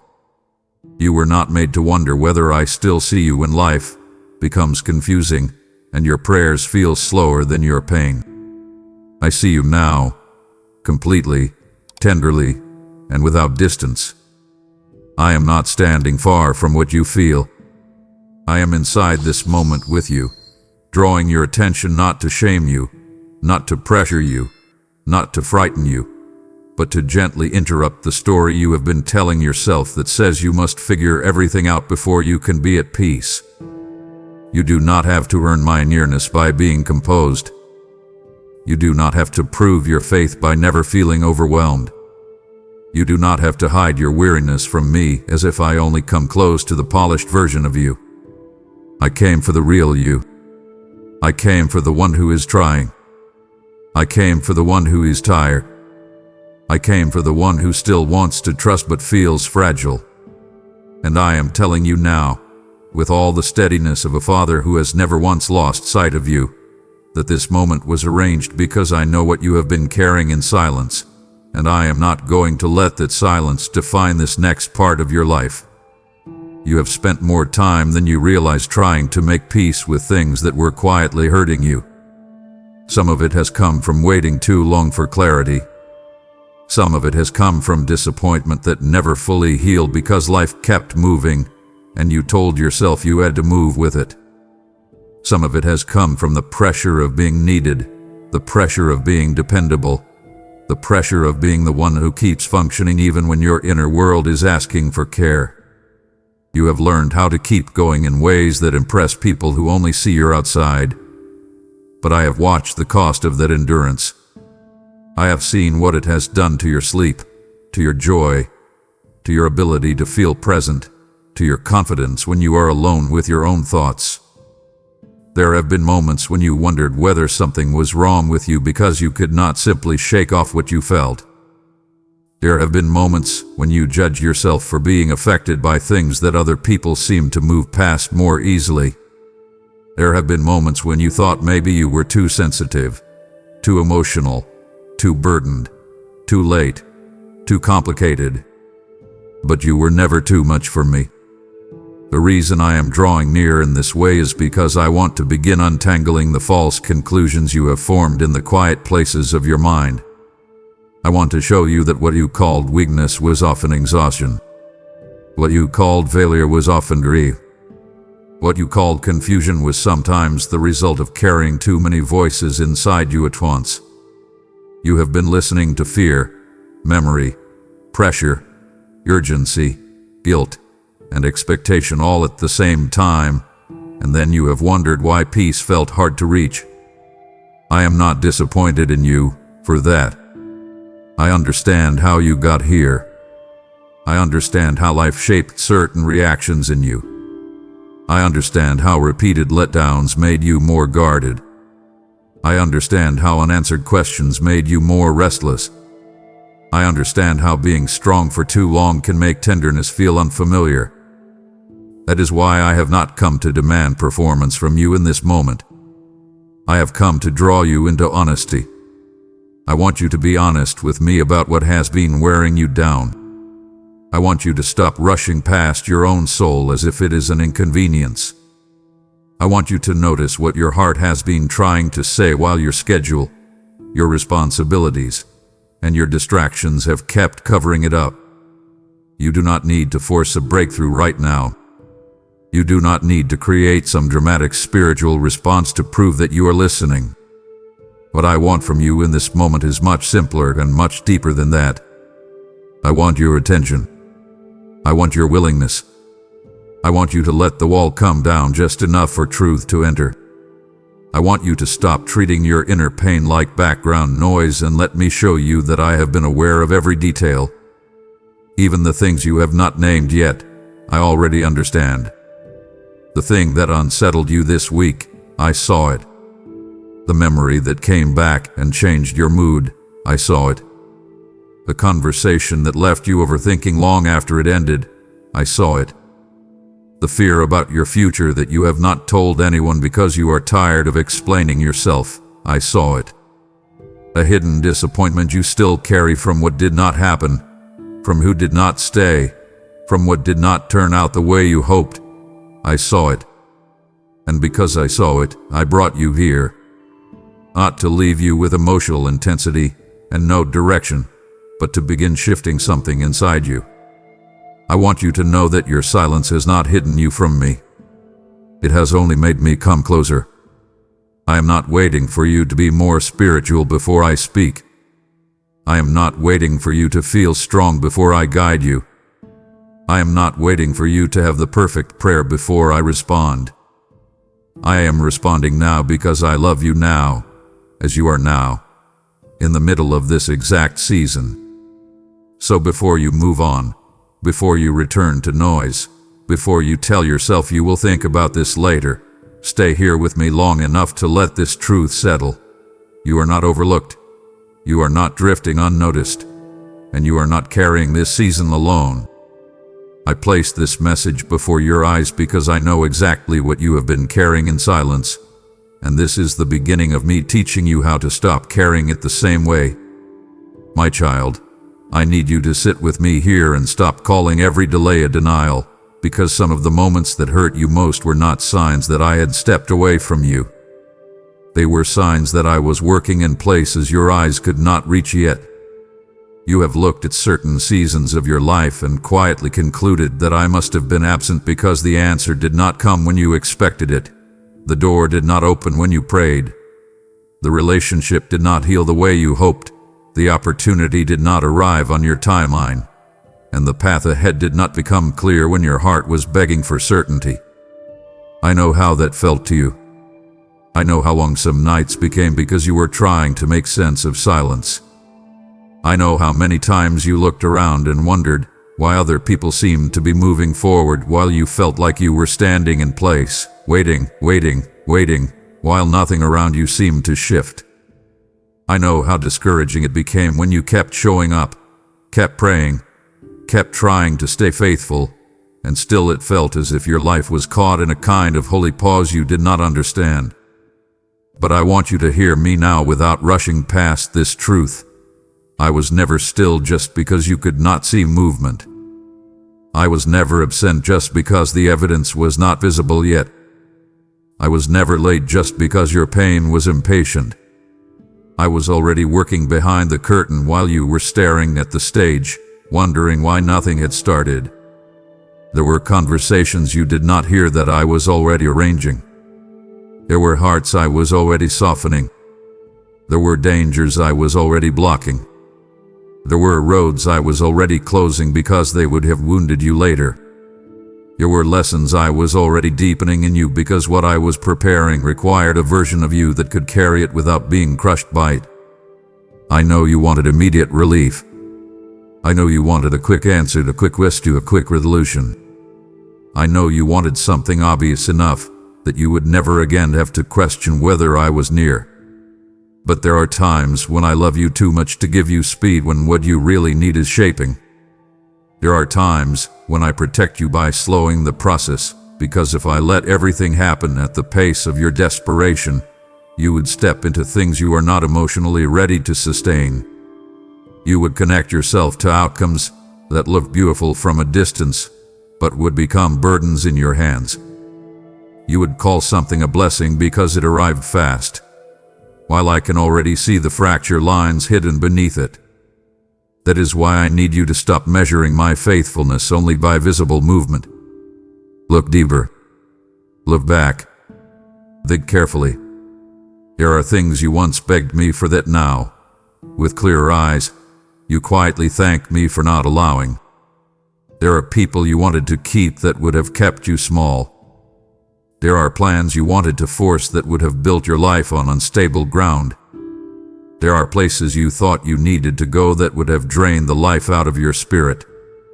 Some of your unanswered prayers were not evidence of distance. They were the fingerprints of my mercy.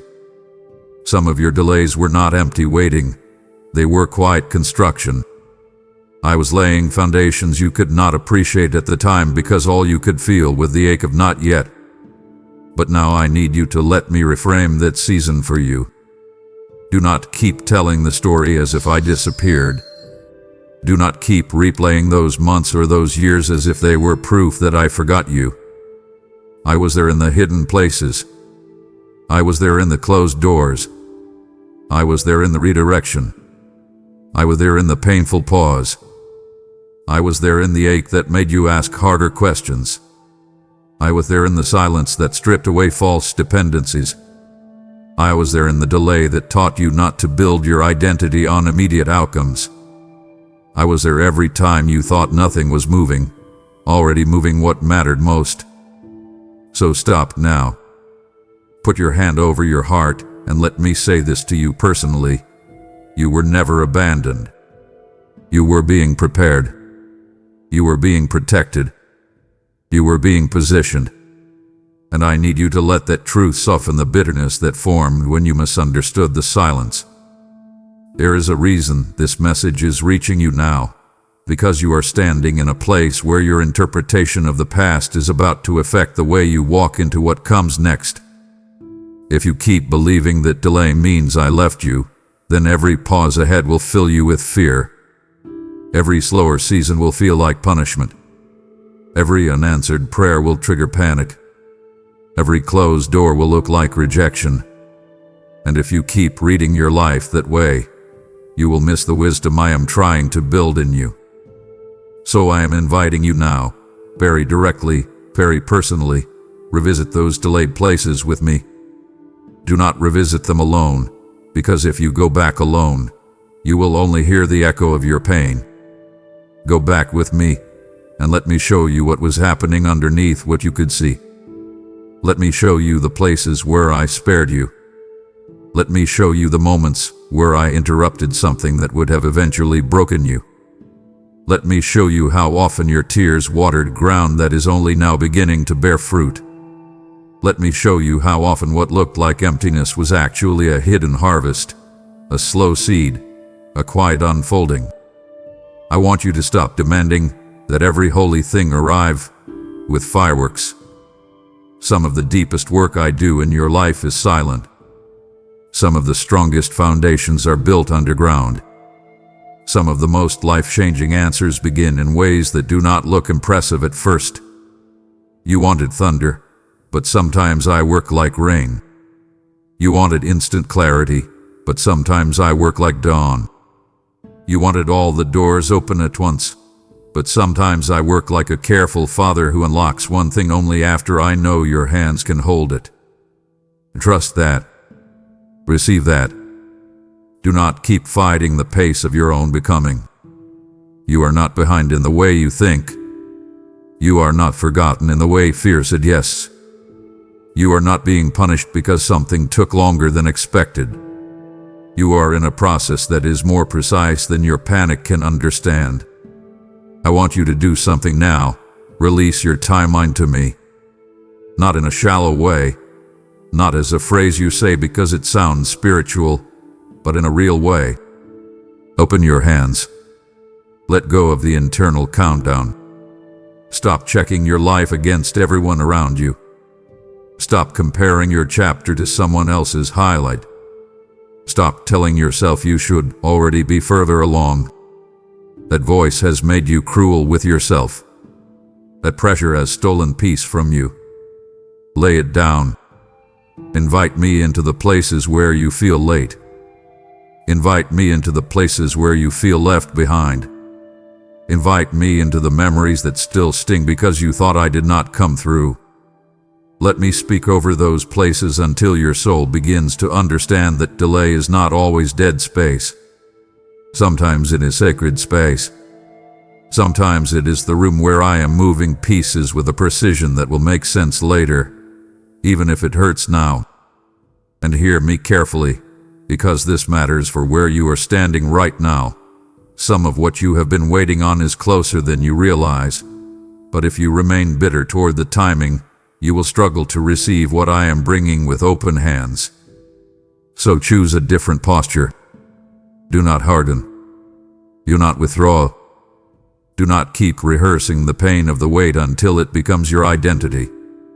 Stay soft with me. Stay teachable with me. Stay close enough to hear what I am saying beneath the silence. Come nearer. Trust me in the unseen. Obey even when the full picture is not visible. Let your heart learn a deeper rhythm than urgency. I was moving pieces when you thought nothing was happening, and I am still moving them now. The difference is that soon you will begin to see what I have been building, and when you do, you will understand that what looked like delay was never abandonment at all. It was the hidden hand of a father who loved you enough not to rush what needed to be made ready. My child, I know how many times you have asked me for a sign without even using those exact words. Sometimes you said it in prayer. Sometimes you said it in frustration. Sometimes you said it with tears, and sometimes you said it through silence, because you were too tired to form a sentence. I heard you in all of it. I heard you when you whispered in the dark and wondered if I still noticed you. I heard you when you looked up in the middle of a heavy day and quietly thought, if you are really with me, I need you to make it clearer. I heard you when your heart grew tired of trying to decode every delay, every redirection, every closed door, every inner nudge that you were never quite sure how to interpret. I know you have wanted something unmistakable, something strong enough to cut through your overthinking, something steady enough to quiet the noise in your mind, something personal enough that you would know I was not speaking generally to the world but specifically to you. And I need you to understand that this is one of those moments. This is not vague comfort. This is not random timing. This is not just another encouraging word floating past you while you scroll.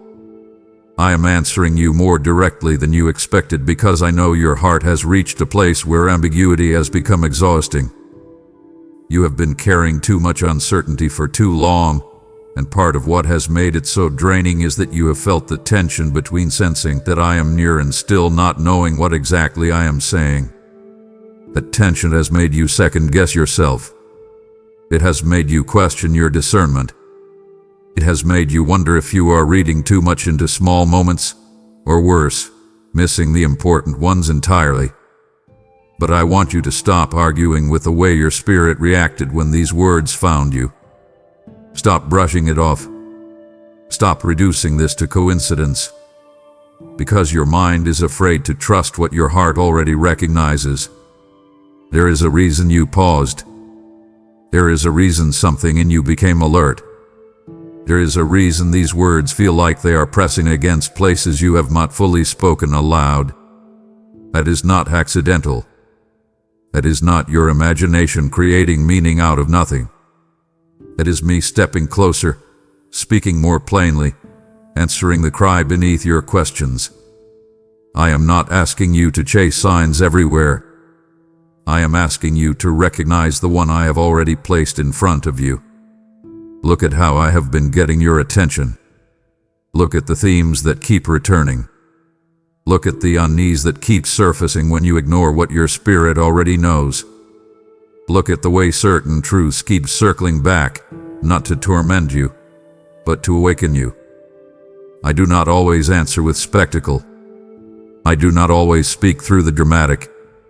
Sometimes I answer through a holy interruption that lands at the exact moment your soul is finally still enough to hear.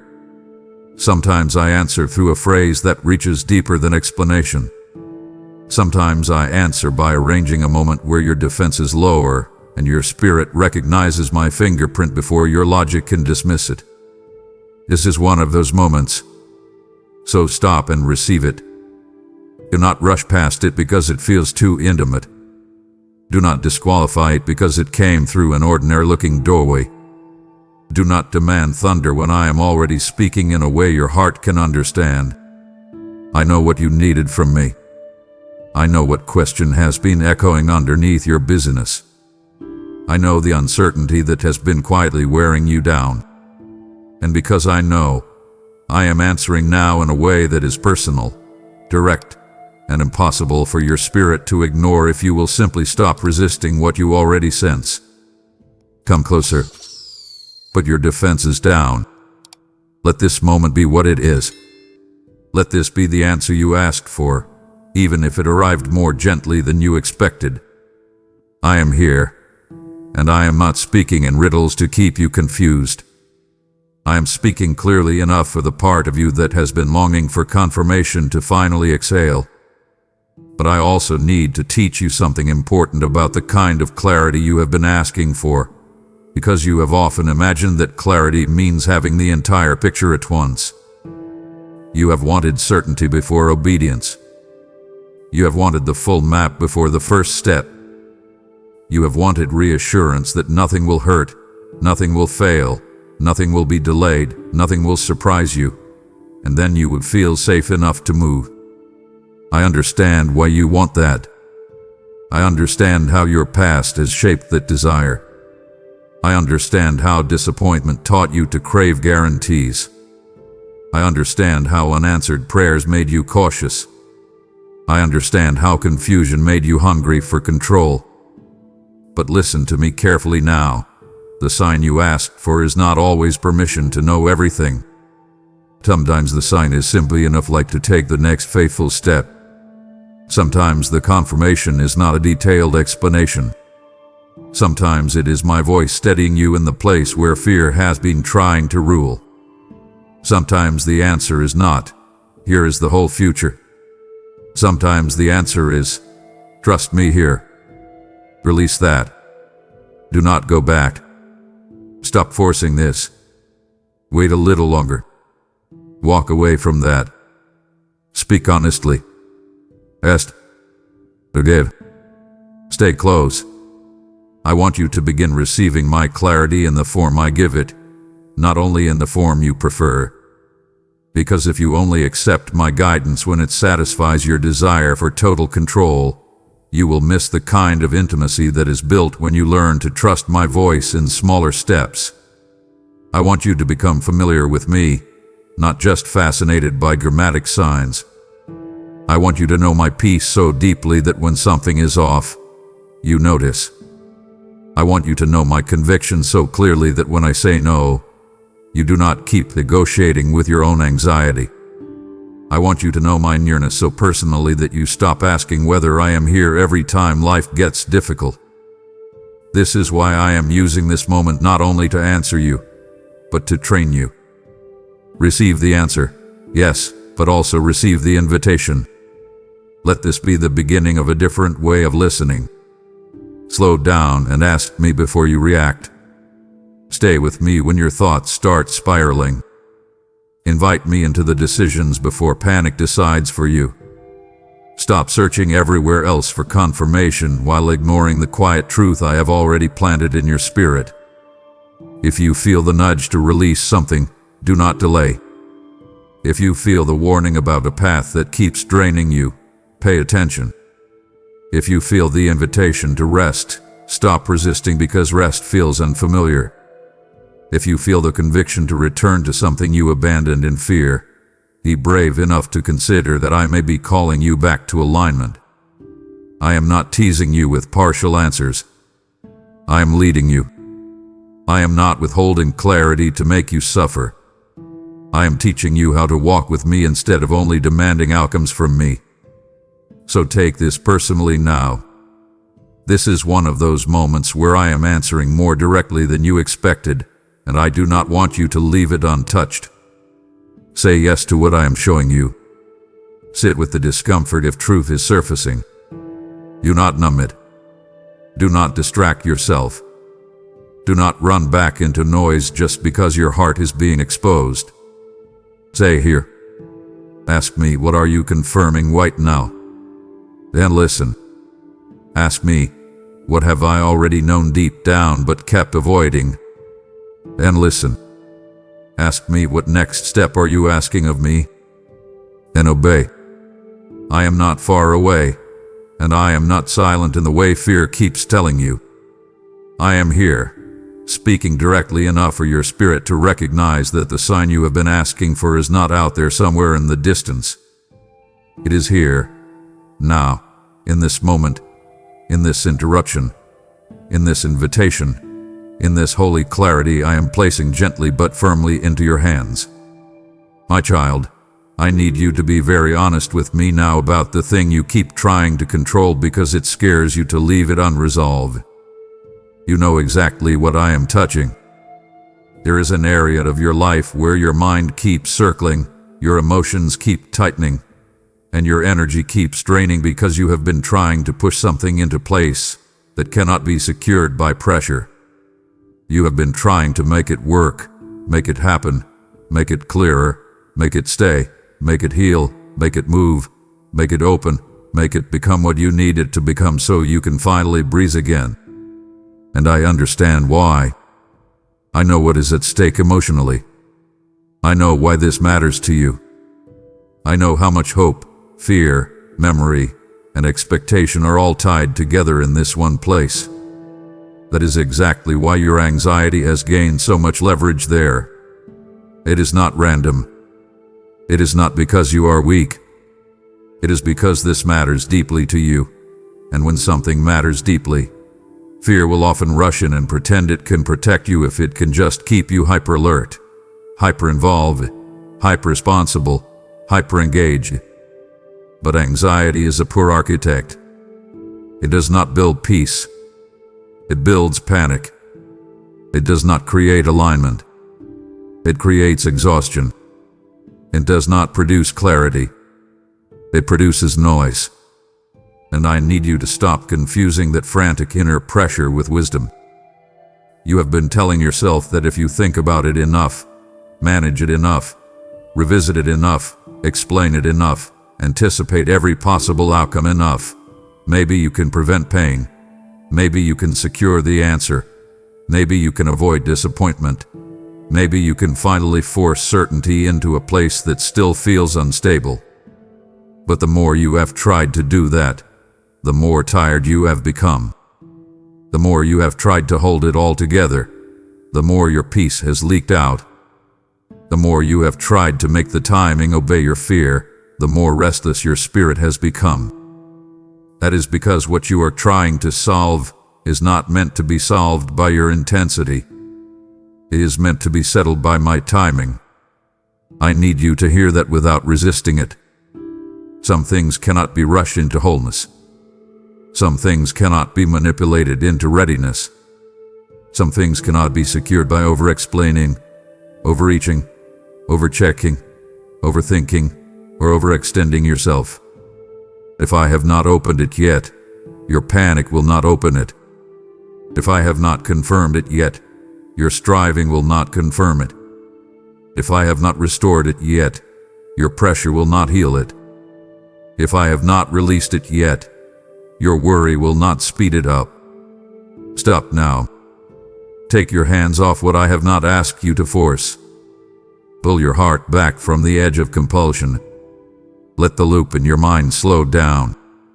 You do not need to rehearse every possible disaster to prove that you care. You do not need to micromanage the future to prove that you are responsible. You do not need to chase control because uncertainty feels unbearable. Come to me instead. Sit down. Breathe. Put that thing in front of me honestly.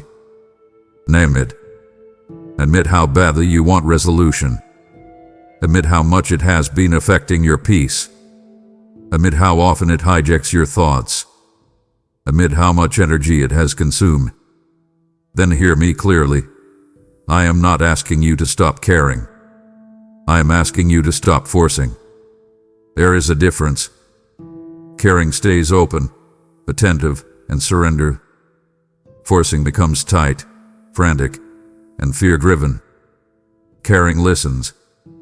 Forcing pushes. Caring trusts. Forcing grabs. And I need you to move from grasping to trusting, because your current way of carrying this is wounding you more than you realize. What I am asking from you now is not passive indifference. I am not telling you to become careless. I am telling you to become surrendered. There is a holy difference between releasing control and giving up. When you give up, you disconnect because you are tired of hoping.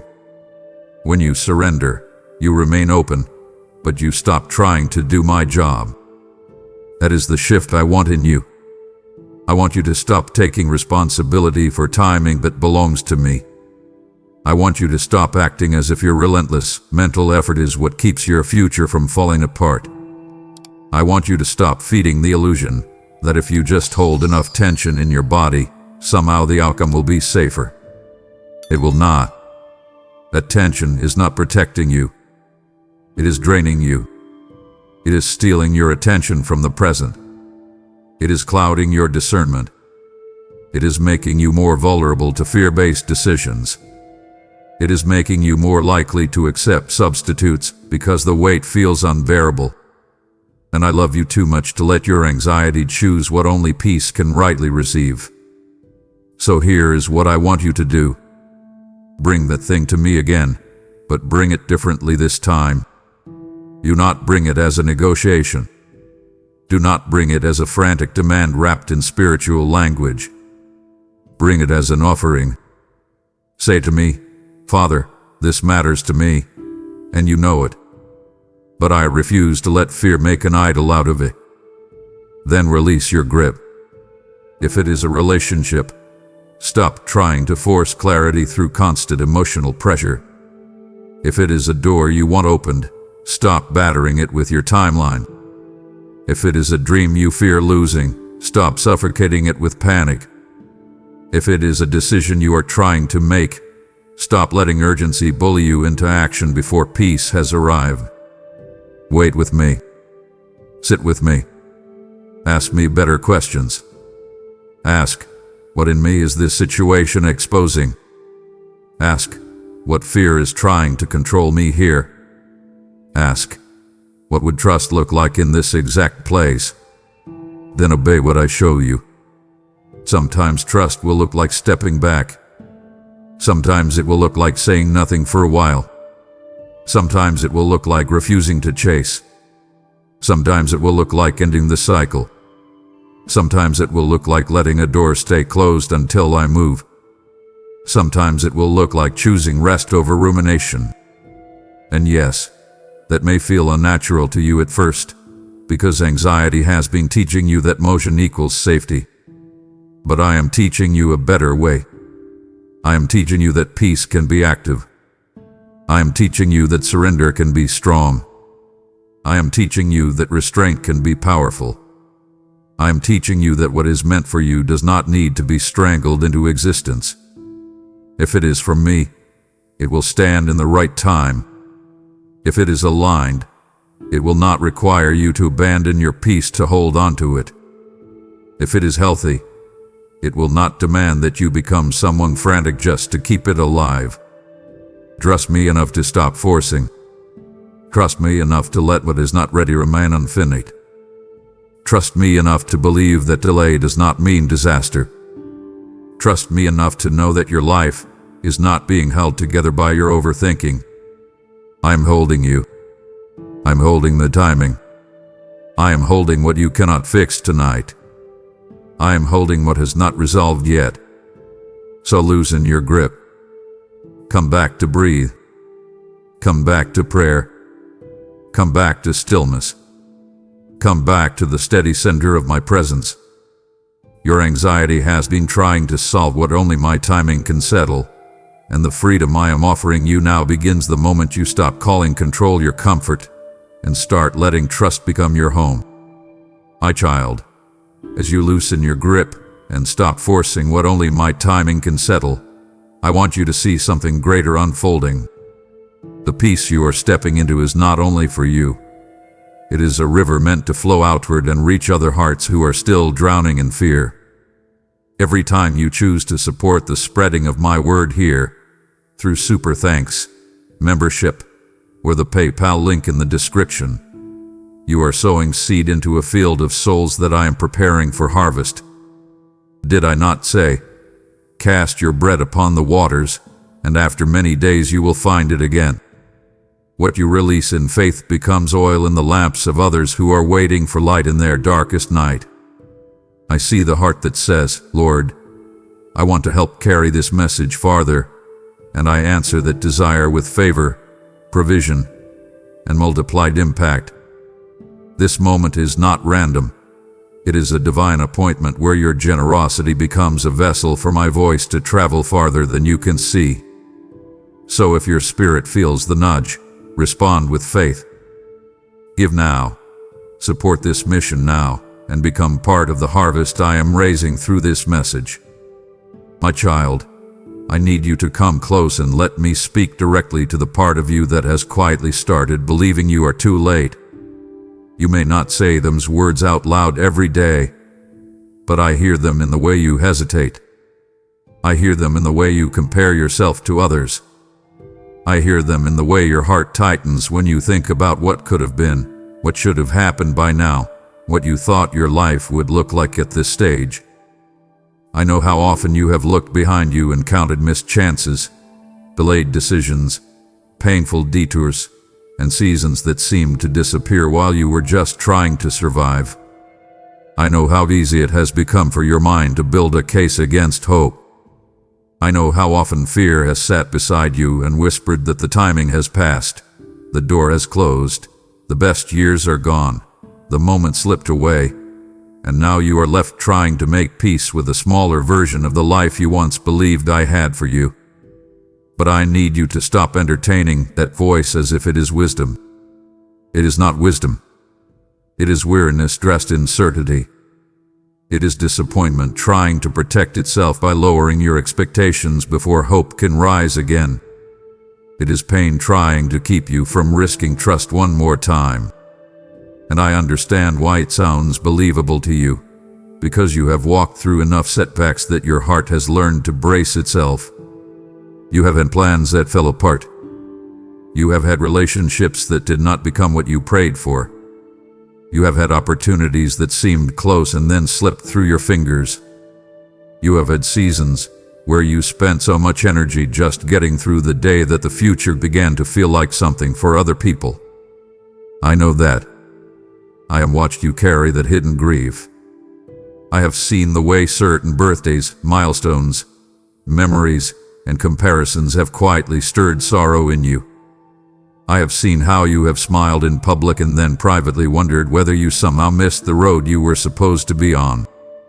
I have seen how fear has used your history to build a prison around your imagination. But listen to me now, and let this settle deeply.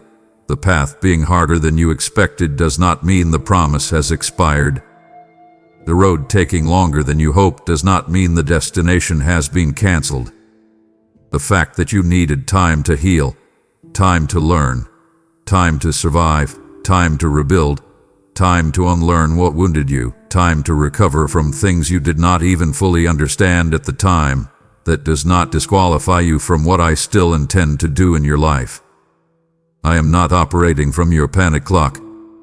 I am not standing over your life with a human deadline in my hand, ready to withdraw my purpose, because you struggled longer than you wanted to. I am not fragile in my planning.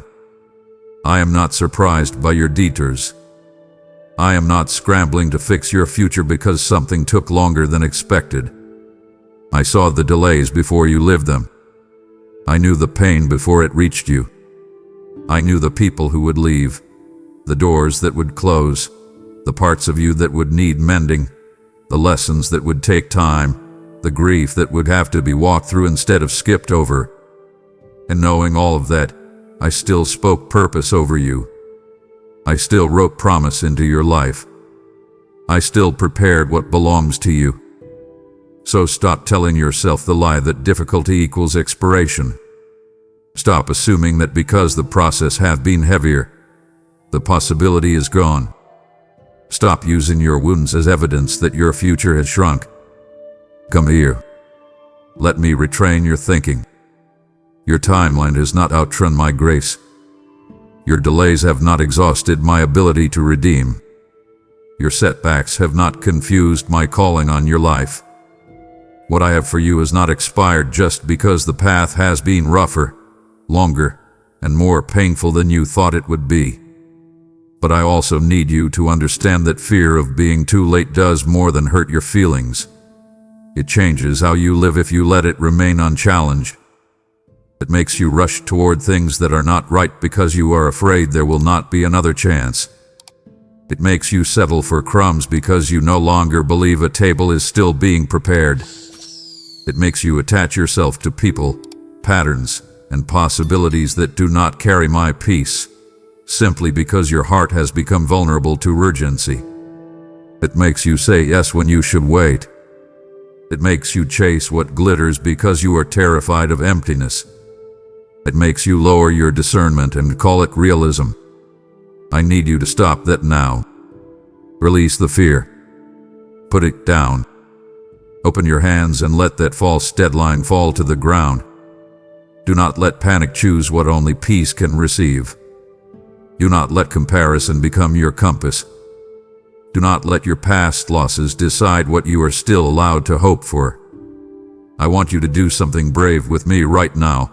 Look at the area where you feel most behind, and invite me into it without shame. If it is your calling, bring it to me. If it is your healing, bring it to me. If it is your family, your relationships, your finances, your dreams, your purpose, your sense of identity, your confidence, your sense of direction, bring it all to me.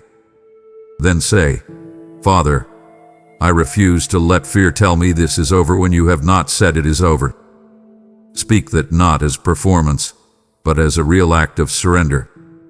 Let me confront the lie at its root. You are not too late to heal. You are not too late to grow. You are not too late to become who I form you to be. You are not too late to walk in obedience. You are not too late to start again. You are not too late to let me restore what disappointment made you bury. And I am not only talking about external outcomes. I am talking about the deeper thing too. Some of what you think you lost is not just an opportunity. It is your own willingness to believe again. I want that back. I want your heart back from the lie that says the story has already peaked, and now you are only living in the leftovers. No. There is still life ahead of you. There is still unfolding. There is still fruit on branches you thought had gone barren. There is still beauty in ground you thought had been exhausted. But you must stop partnering with the lie that it is too late, because that lie makes you spiritually sleepy and emotionally defensive. It makes you shrink before you need to. It makes you protect yourself from miracles by expecting disappointment. Come out of that small room. Step into the wider place I am calling you into. Lift your head.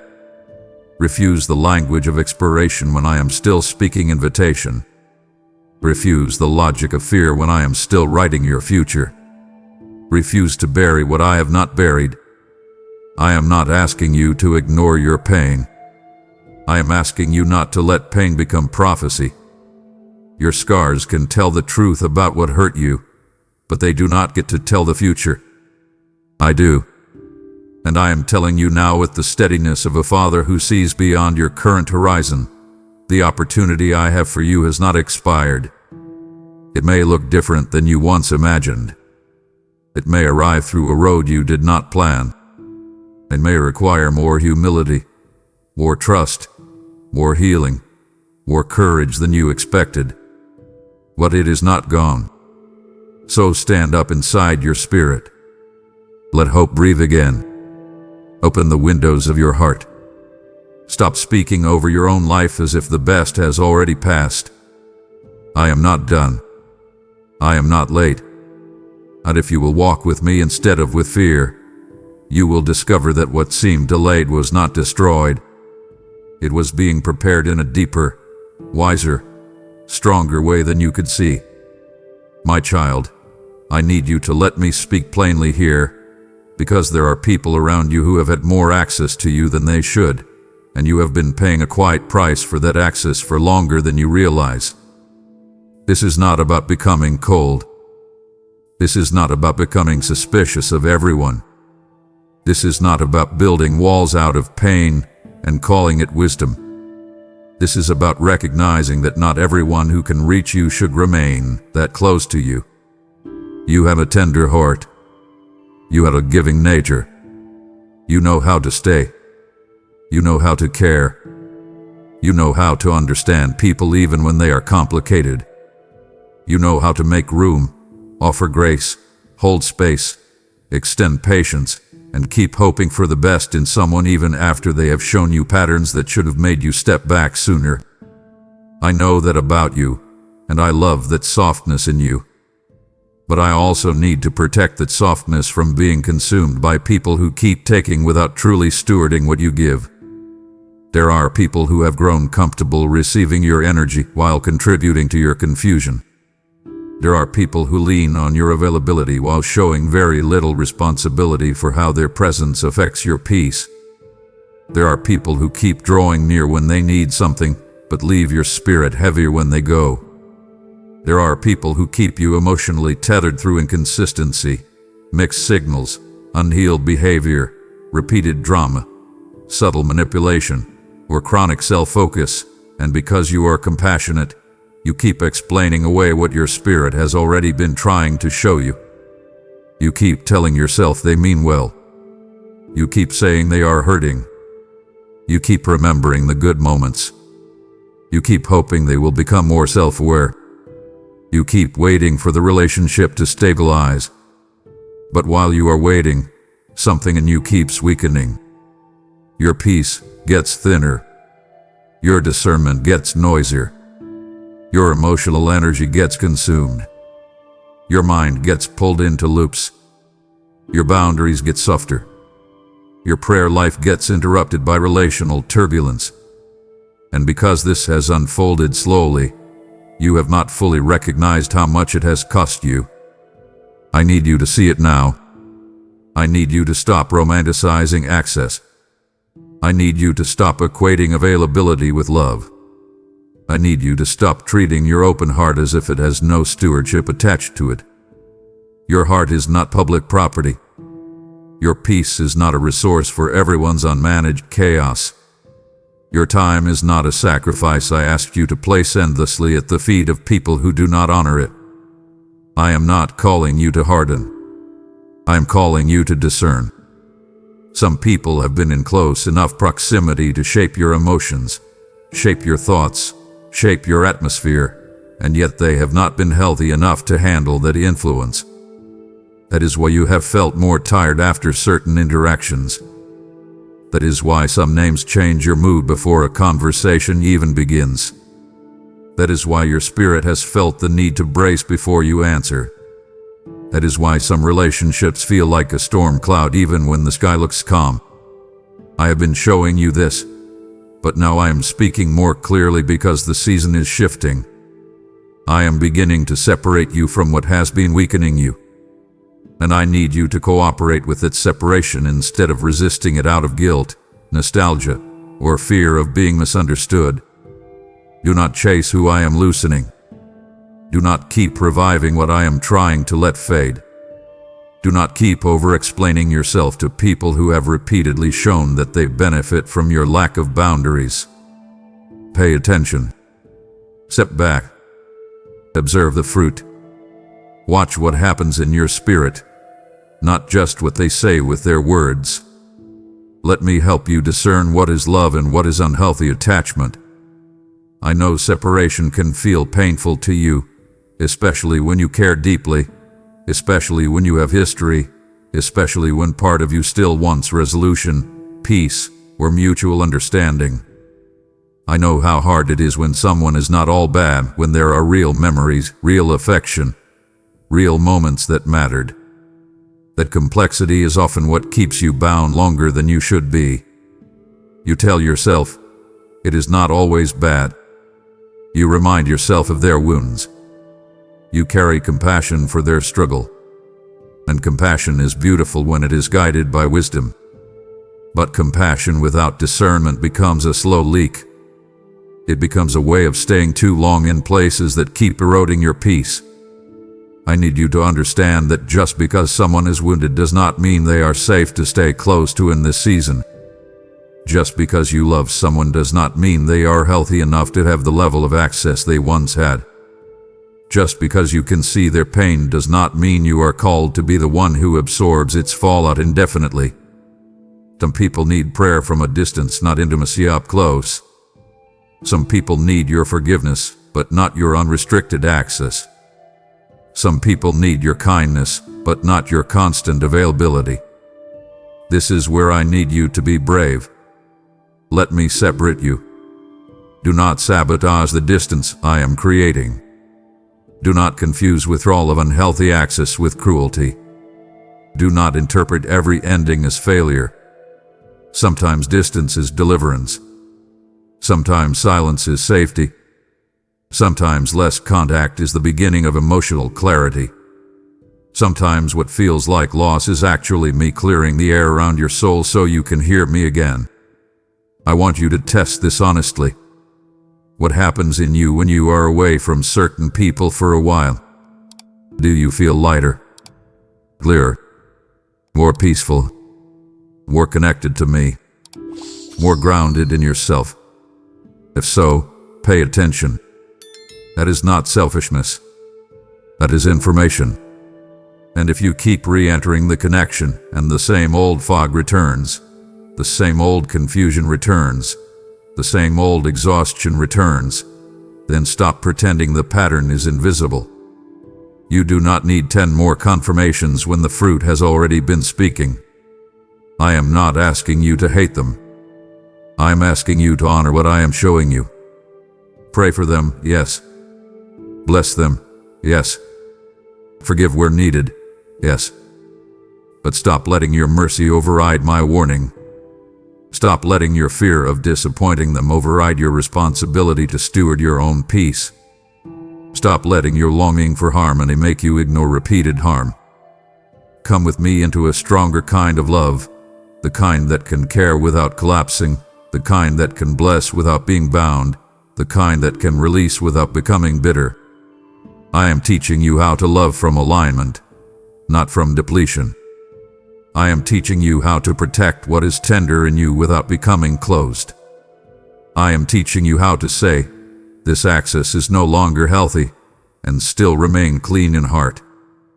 So do not resist what I am doing. If communication is decreasing, do not force it.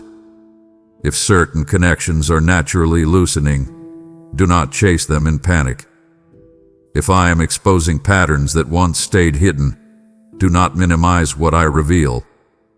Cooperate with the separation. Let the distance breathe. Let the emotional entanglement unwind. Let the unhealthy access close.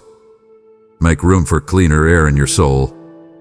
Make room for relationships that do not require you to abandon peace to maintain connection. Make room for people who honor your boundaries, value your presence, and do not feed on your availability. You are not losing everything. You are being refined. You are being protected. You are being repositioned. Some people have had access to your heart, your time, and your energy for too long, and I am beginning to separate you from what has been weakening you. Let me do it. Trust me in it. Walk with me through it. The peace that follows will tell you why it was necessary. My child, I know how tired you have become of hearing yourself hope and then weighing again. I know how exhausting it is to carry expectation in one hand and uncertainty in the other for longer than you ever imagined. I know there have been days when you told yourself you would stay steady, and then by evening something inside you sagged under the weight of how long this season has stretched. I know how often you have looked at the same area of your life and quietly wondered whether anything is really moving at all. You have prayed. You have tried to stay faithful. You have tried to keep your heart soft. You have tried to keep showing up, even when your emotions did not feel inspiring, even when your circumstances did not offer you much visible encouragement, even when the silence around the thing you care about most began to feel heavier than the thing itself. I have seen all of that. I have seen the subtle disappointment you do not always name because you are trying to be mature about it. I have seen the way you have swallowed questions instead of asking them because part of you was afraid of sounding ungrateful. I have seen the quiet ache of thinking, I thought I would be farther by now. I thought this would have shifted by now. I thought this part of my life would have breathed by now. And I need you to hear me with all the tenderness of a father who has never lost sight of where you are standing. Your disappointment is real, but it is not the full story. Your weariness is understandable, but it is not proof that nothing is happening. The length of the season has made it hard for you to feel movement, because when something takes longer than expected, the mind often starts measuring only by visible breakthroughs. If the door has not opened yet, you call it delay. If the answer has not appeared yet, you call it silence. If the relationship has not shifted yet, you call it dead. If the burden has not fully lifted yet, you call it endless. But I need you to stop measuring only by what your eyes can count in real time. I need you to stop assuming that because you cannot see a dramatic shift, nothing underneath is changing. You are much closer to change than you realize, and part of why it feels invisible is because the most important shifts often begin beneath the surface. Roots deepen before fruit appears. Foundations settle before structures rise. Dawn begins before the room brightens enough for you to call it morning. I need you to let that settle into your spirit. Do not keep narrating this season as if it is a hallway with no door. Do not keep calling it endless just because it has been longer than you hoped. There is movement. There is preparation. There is a rearranging you cannot fully see yet. There is a shift taking place in you, around you, and even ahead of you. Some things had to break loose in you before the external answer could be safely received. Some attachments had to weaken. Some fears had to surface. Some patterns had to be exposed. Some dependencies had to be stripped away. Some false versions of strength had to fall apart. Some people had to move out of the way. Some expectations had to be purified. Some places in you had to become able to carry what I am bringing without turning it into another burden. That work has been happening. And because it has been internal, relational, subtle, layered, and sometimes painful, you have been tempted to overlook it. But I have not overlooked it. I have been tending every hidden detail. I have been moving with precision where you only saw pause. I have been building where you only felt waiting. I have been aligning where you only sensed uncertainty. So I need you to stop and breathe. Do not let the length of this season convince you that you are still standing in the same place.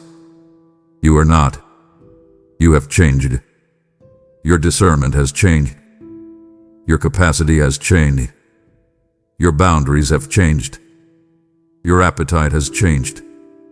Your sensitivity to what steals peace has changed.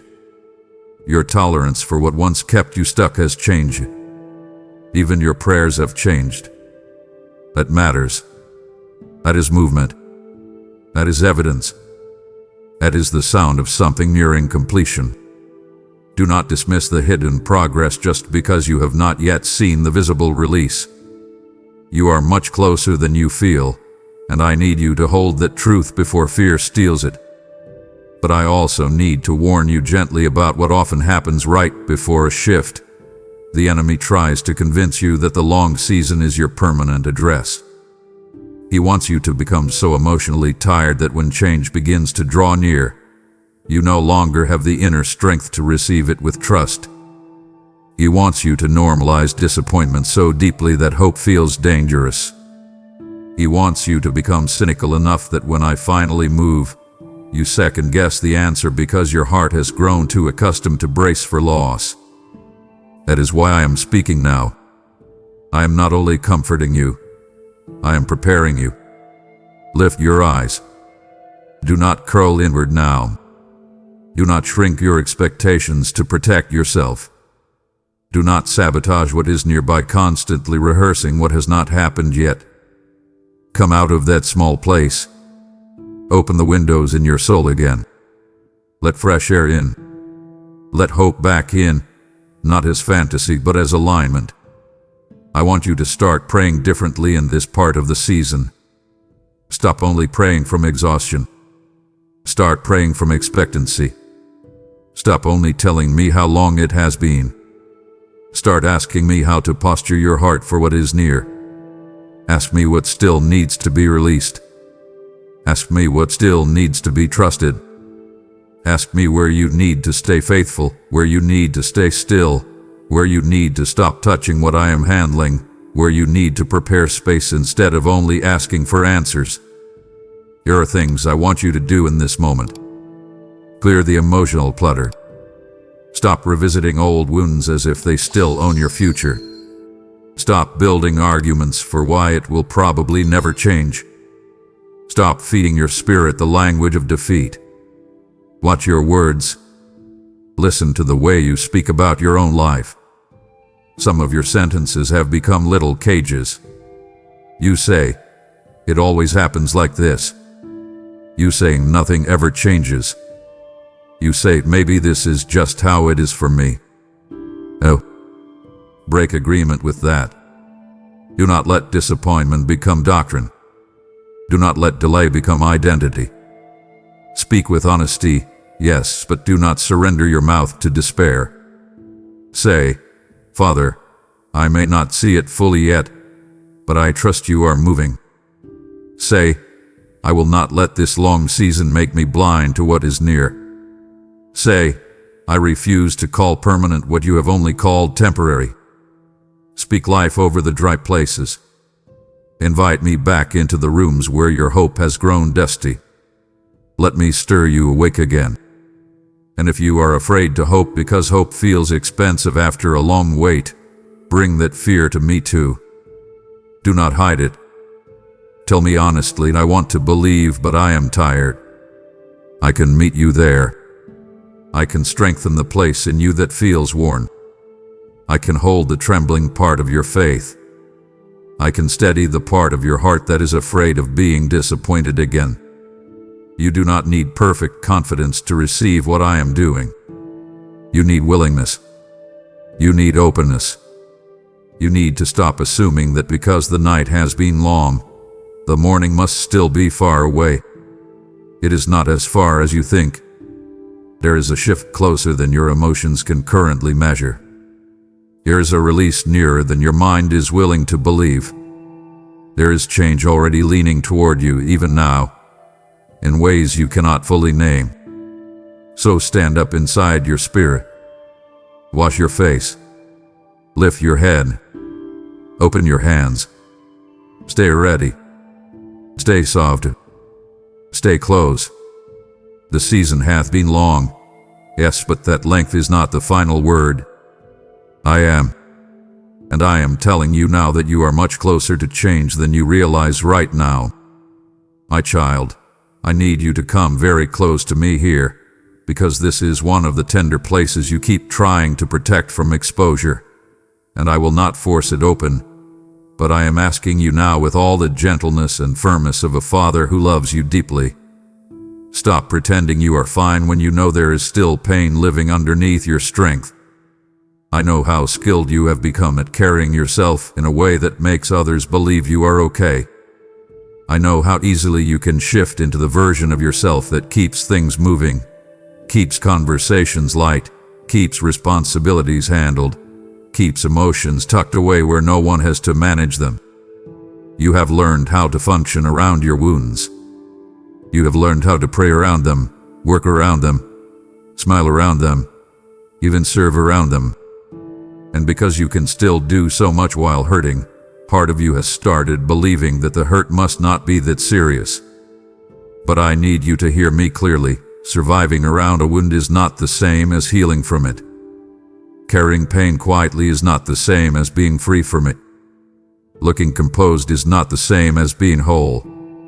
There is still a place in you that flinches when certain memories rise.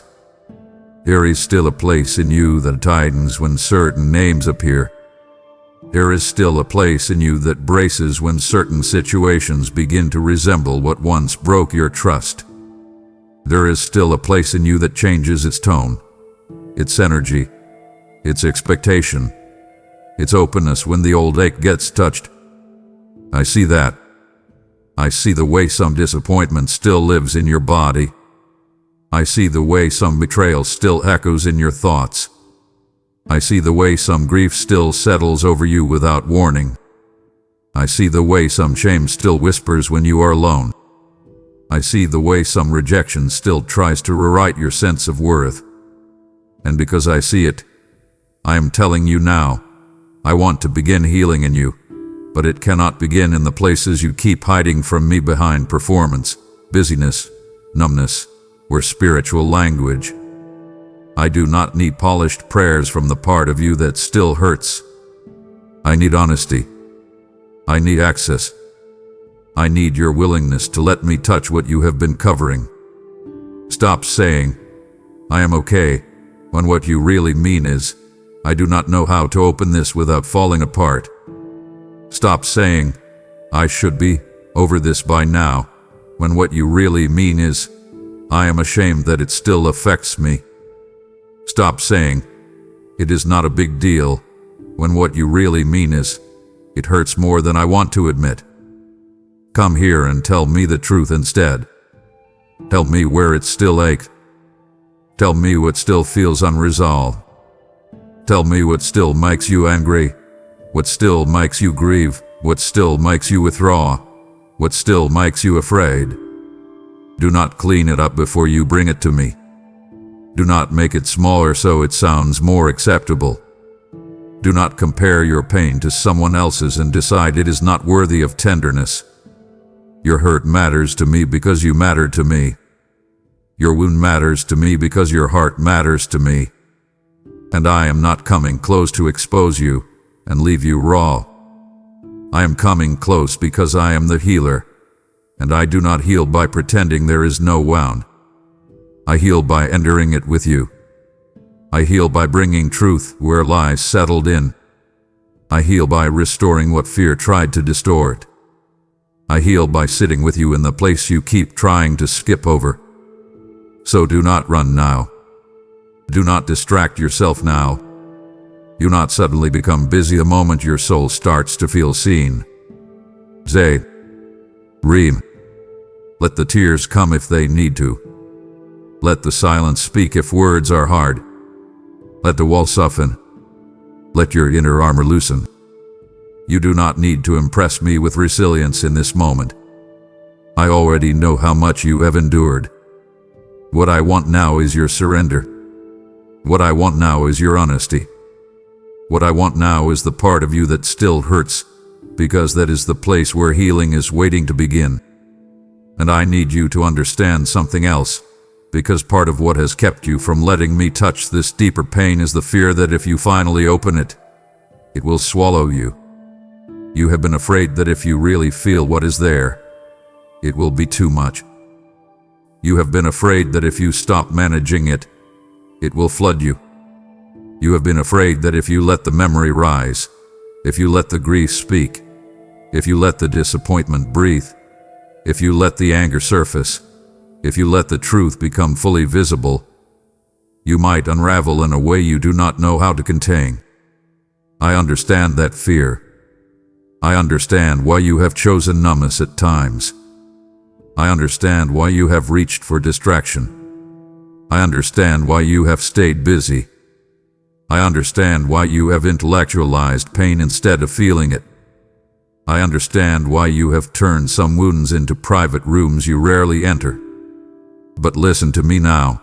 What you refuse to feel cannot fully heal. What you keep bearing keeps shaping you from underneath.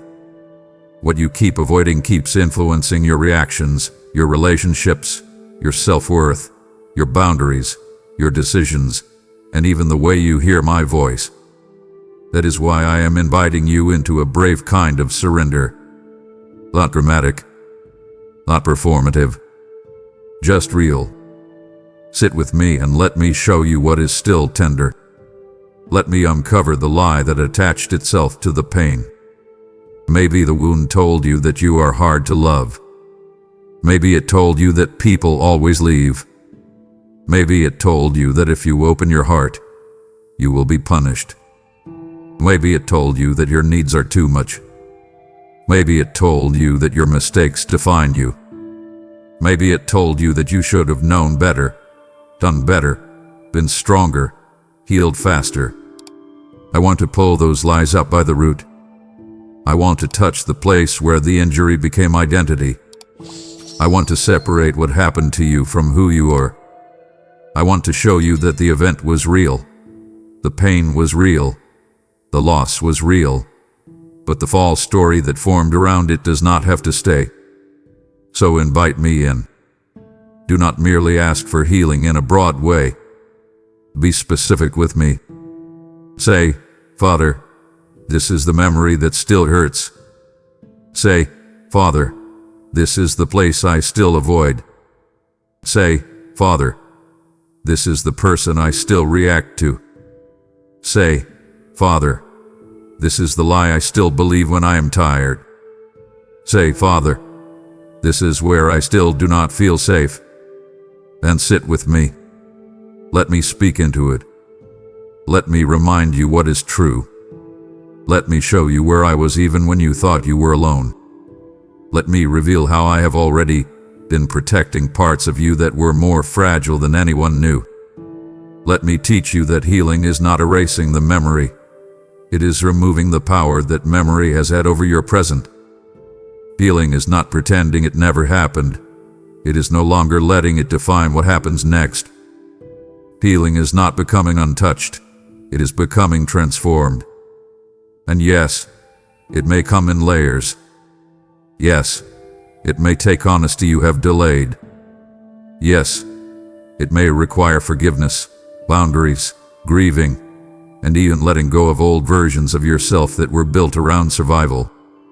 But I will walk every layer with you. I will not rush you. I will not shame you. I will not leave you exposed and alone. I am inviting you into a process, and the first doorway is truth. So stop pretending you are fine. Stop saying later to the part of you that is still bleeding in quiet ways. Stop offering me your polished strength while hiding the place that needs my touch most. Come as you are. Bring me the cracked places, the bruised places, the brittle places, the places that still wins. Let me put my hand there. Let me begin. Let me heal. There is healing I want to begin in you, and it will start the moment you stop pretending and finally let me touch the part of you that still hurts. My child, as you open the wounded places of your heart and allow me to begin healing what has been hidden, understand that the restoration I am doing in you is also meant to become a light for others. Many souls are still walking with silent wounds, pretending they are fine, waiting for a voice that will remind them that I see them and I care. When you support the work of spreading these messages through super thanks, becoming a member, or giving through the PayPal link in the description, you are pouring oil into the lamp of this mission so my light continues reaching those who feel unseen. I have said, give, and it will be given to you. Pressed down, shaken together, and running over. The seed you release becomes healing rain over lives you may never meet, but I know by name. I see the heart that desires to help carry my comfort to others, and I release favor, provision, and protection over that generosity. Do not think of it as a small act. It is a seed planted in eternity. So respond now, support this mission now, and let your giving become part of the healing I am bringing to many. My child, I need you to hear me carefully here, because this is not a casual invitation and it is not a shallow instruction. I am not asking you to forgive because what happened to you was insignificant. I am not asking you to forgive because the wound was small, the betrayal was harmless, the abandonment was easy, or the words did not cut deeply. I know exactly how much it cost you. I know what it felt like when trust cracked. I know how your body remembered the shock before your mind could even make sense of it. I know how some moments replayed long after they were over. I know how certain sentences lodged themselves in your memory like splinters. I know how some people left you carrying confusion and silence while they moved on as if nothing happened. I know how unfair some of it was. I know how some of it still sits in your chest, not always loud, but present. It rises when something reminds you. It rises when someone touches a similar nerve. It rises when you feel vulnerable, when you feel rejected, when you feel unseen, when you feel misunderstood, when you feel the old ache return without warning. And because it still lives there, it keeps shaping you in subtle ways. It shapes what you expect from people. It shapes how quickly you pull back. It shapes how much of yourself you allow others to see. It shapes how you respond to correction, conflict, distance, inconsistency, disappointment, and even kindness. It shapes your boundaries, sometimes in wise ways, but other times in fearful ways. It shapes the stories you tell yourself when something goes wrong. It shapes the tone of your self-protection. And I need you to understand why I am pressing on this now. I refuse to let pain that belongs to the past continue designing the future I am trying to build in you. I am not telling you to deny the wound. I am not telling you to excuse what was wrong. I am not telling you to call evil good or harm harmless. Forgiveness is not agreement. Forgiveness is not pretending. Forgiveness is not instant trust. Forgiveness is not restoring access where wisdom says no. Forgiveness is not erasing accountability. Forgiveness is not forcing reconciliation with someone who remains unsafe. I need you to know that because part of your resistance has come from misunderstanding what I am asking. You think if you forgive, you are saying it did not matter. You think if you forgive, you are letting them off the hook. You think if you forgive, you are abandoning yourself. But no, my child. What I am asking is something deeper and stronger than that. I am asking you to stop carrying the poison. I am asking you to stop letting their action keep living rent-free in your inner world. I am asking you to stop building your emotional reflexes around what they did. I am asking you to release the right to keep reliving it as if pain is the only witness that it mattered. It mattered because I saw it. It mattered because I know. It mattered because I was there. You do not have to keep bleeding to prove that it hurt. You do not have to keep holding the offense in your chest to prove that it was real. I know it was real. I know it was heavy. I know it was wrong. And because I know, I am the safest place for you to bring it. Bring me the names. Bring me the faces. Bring me the memories. Bring me the words you still hear. Bring me the anger you still swallow. Bring me the grief you still carry. Bring me the questions that still have no neat answers. Do not sanitize it.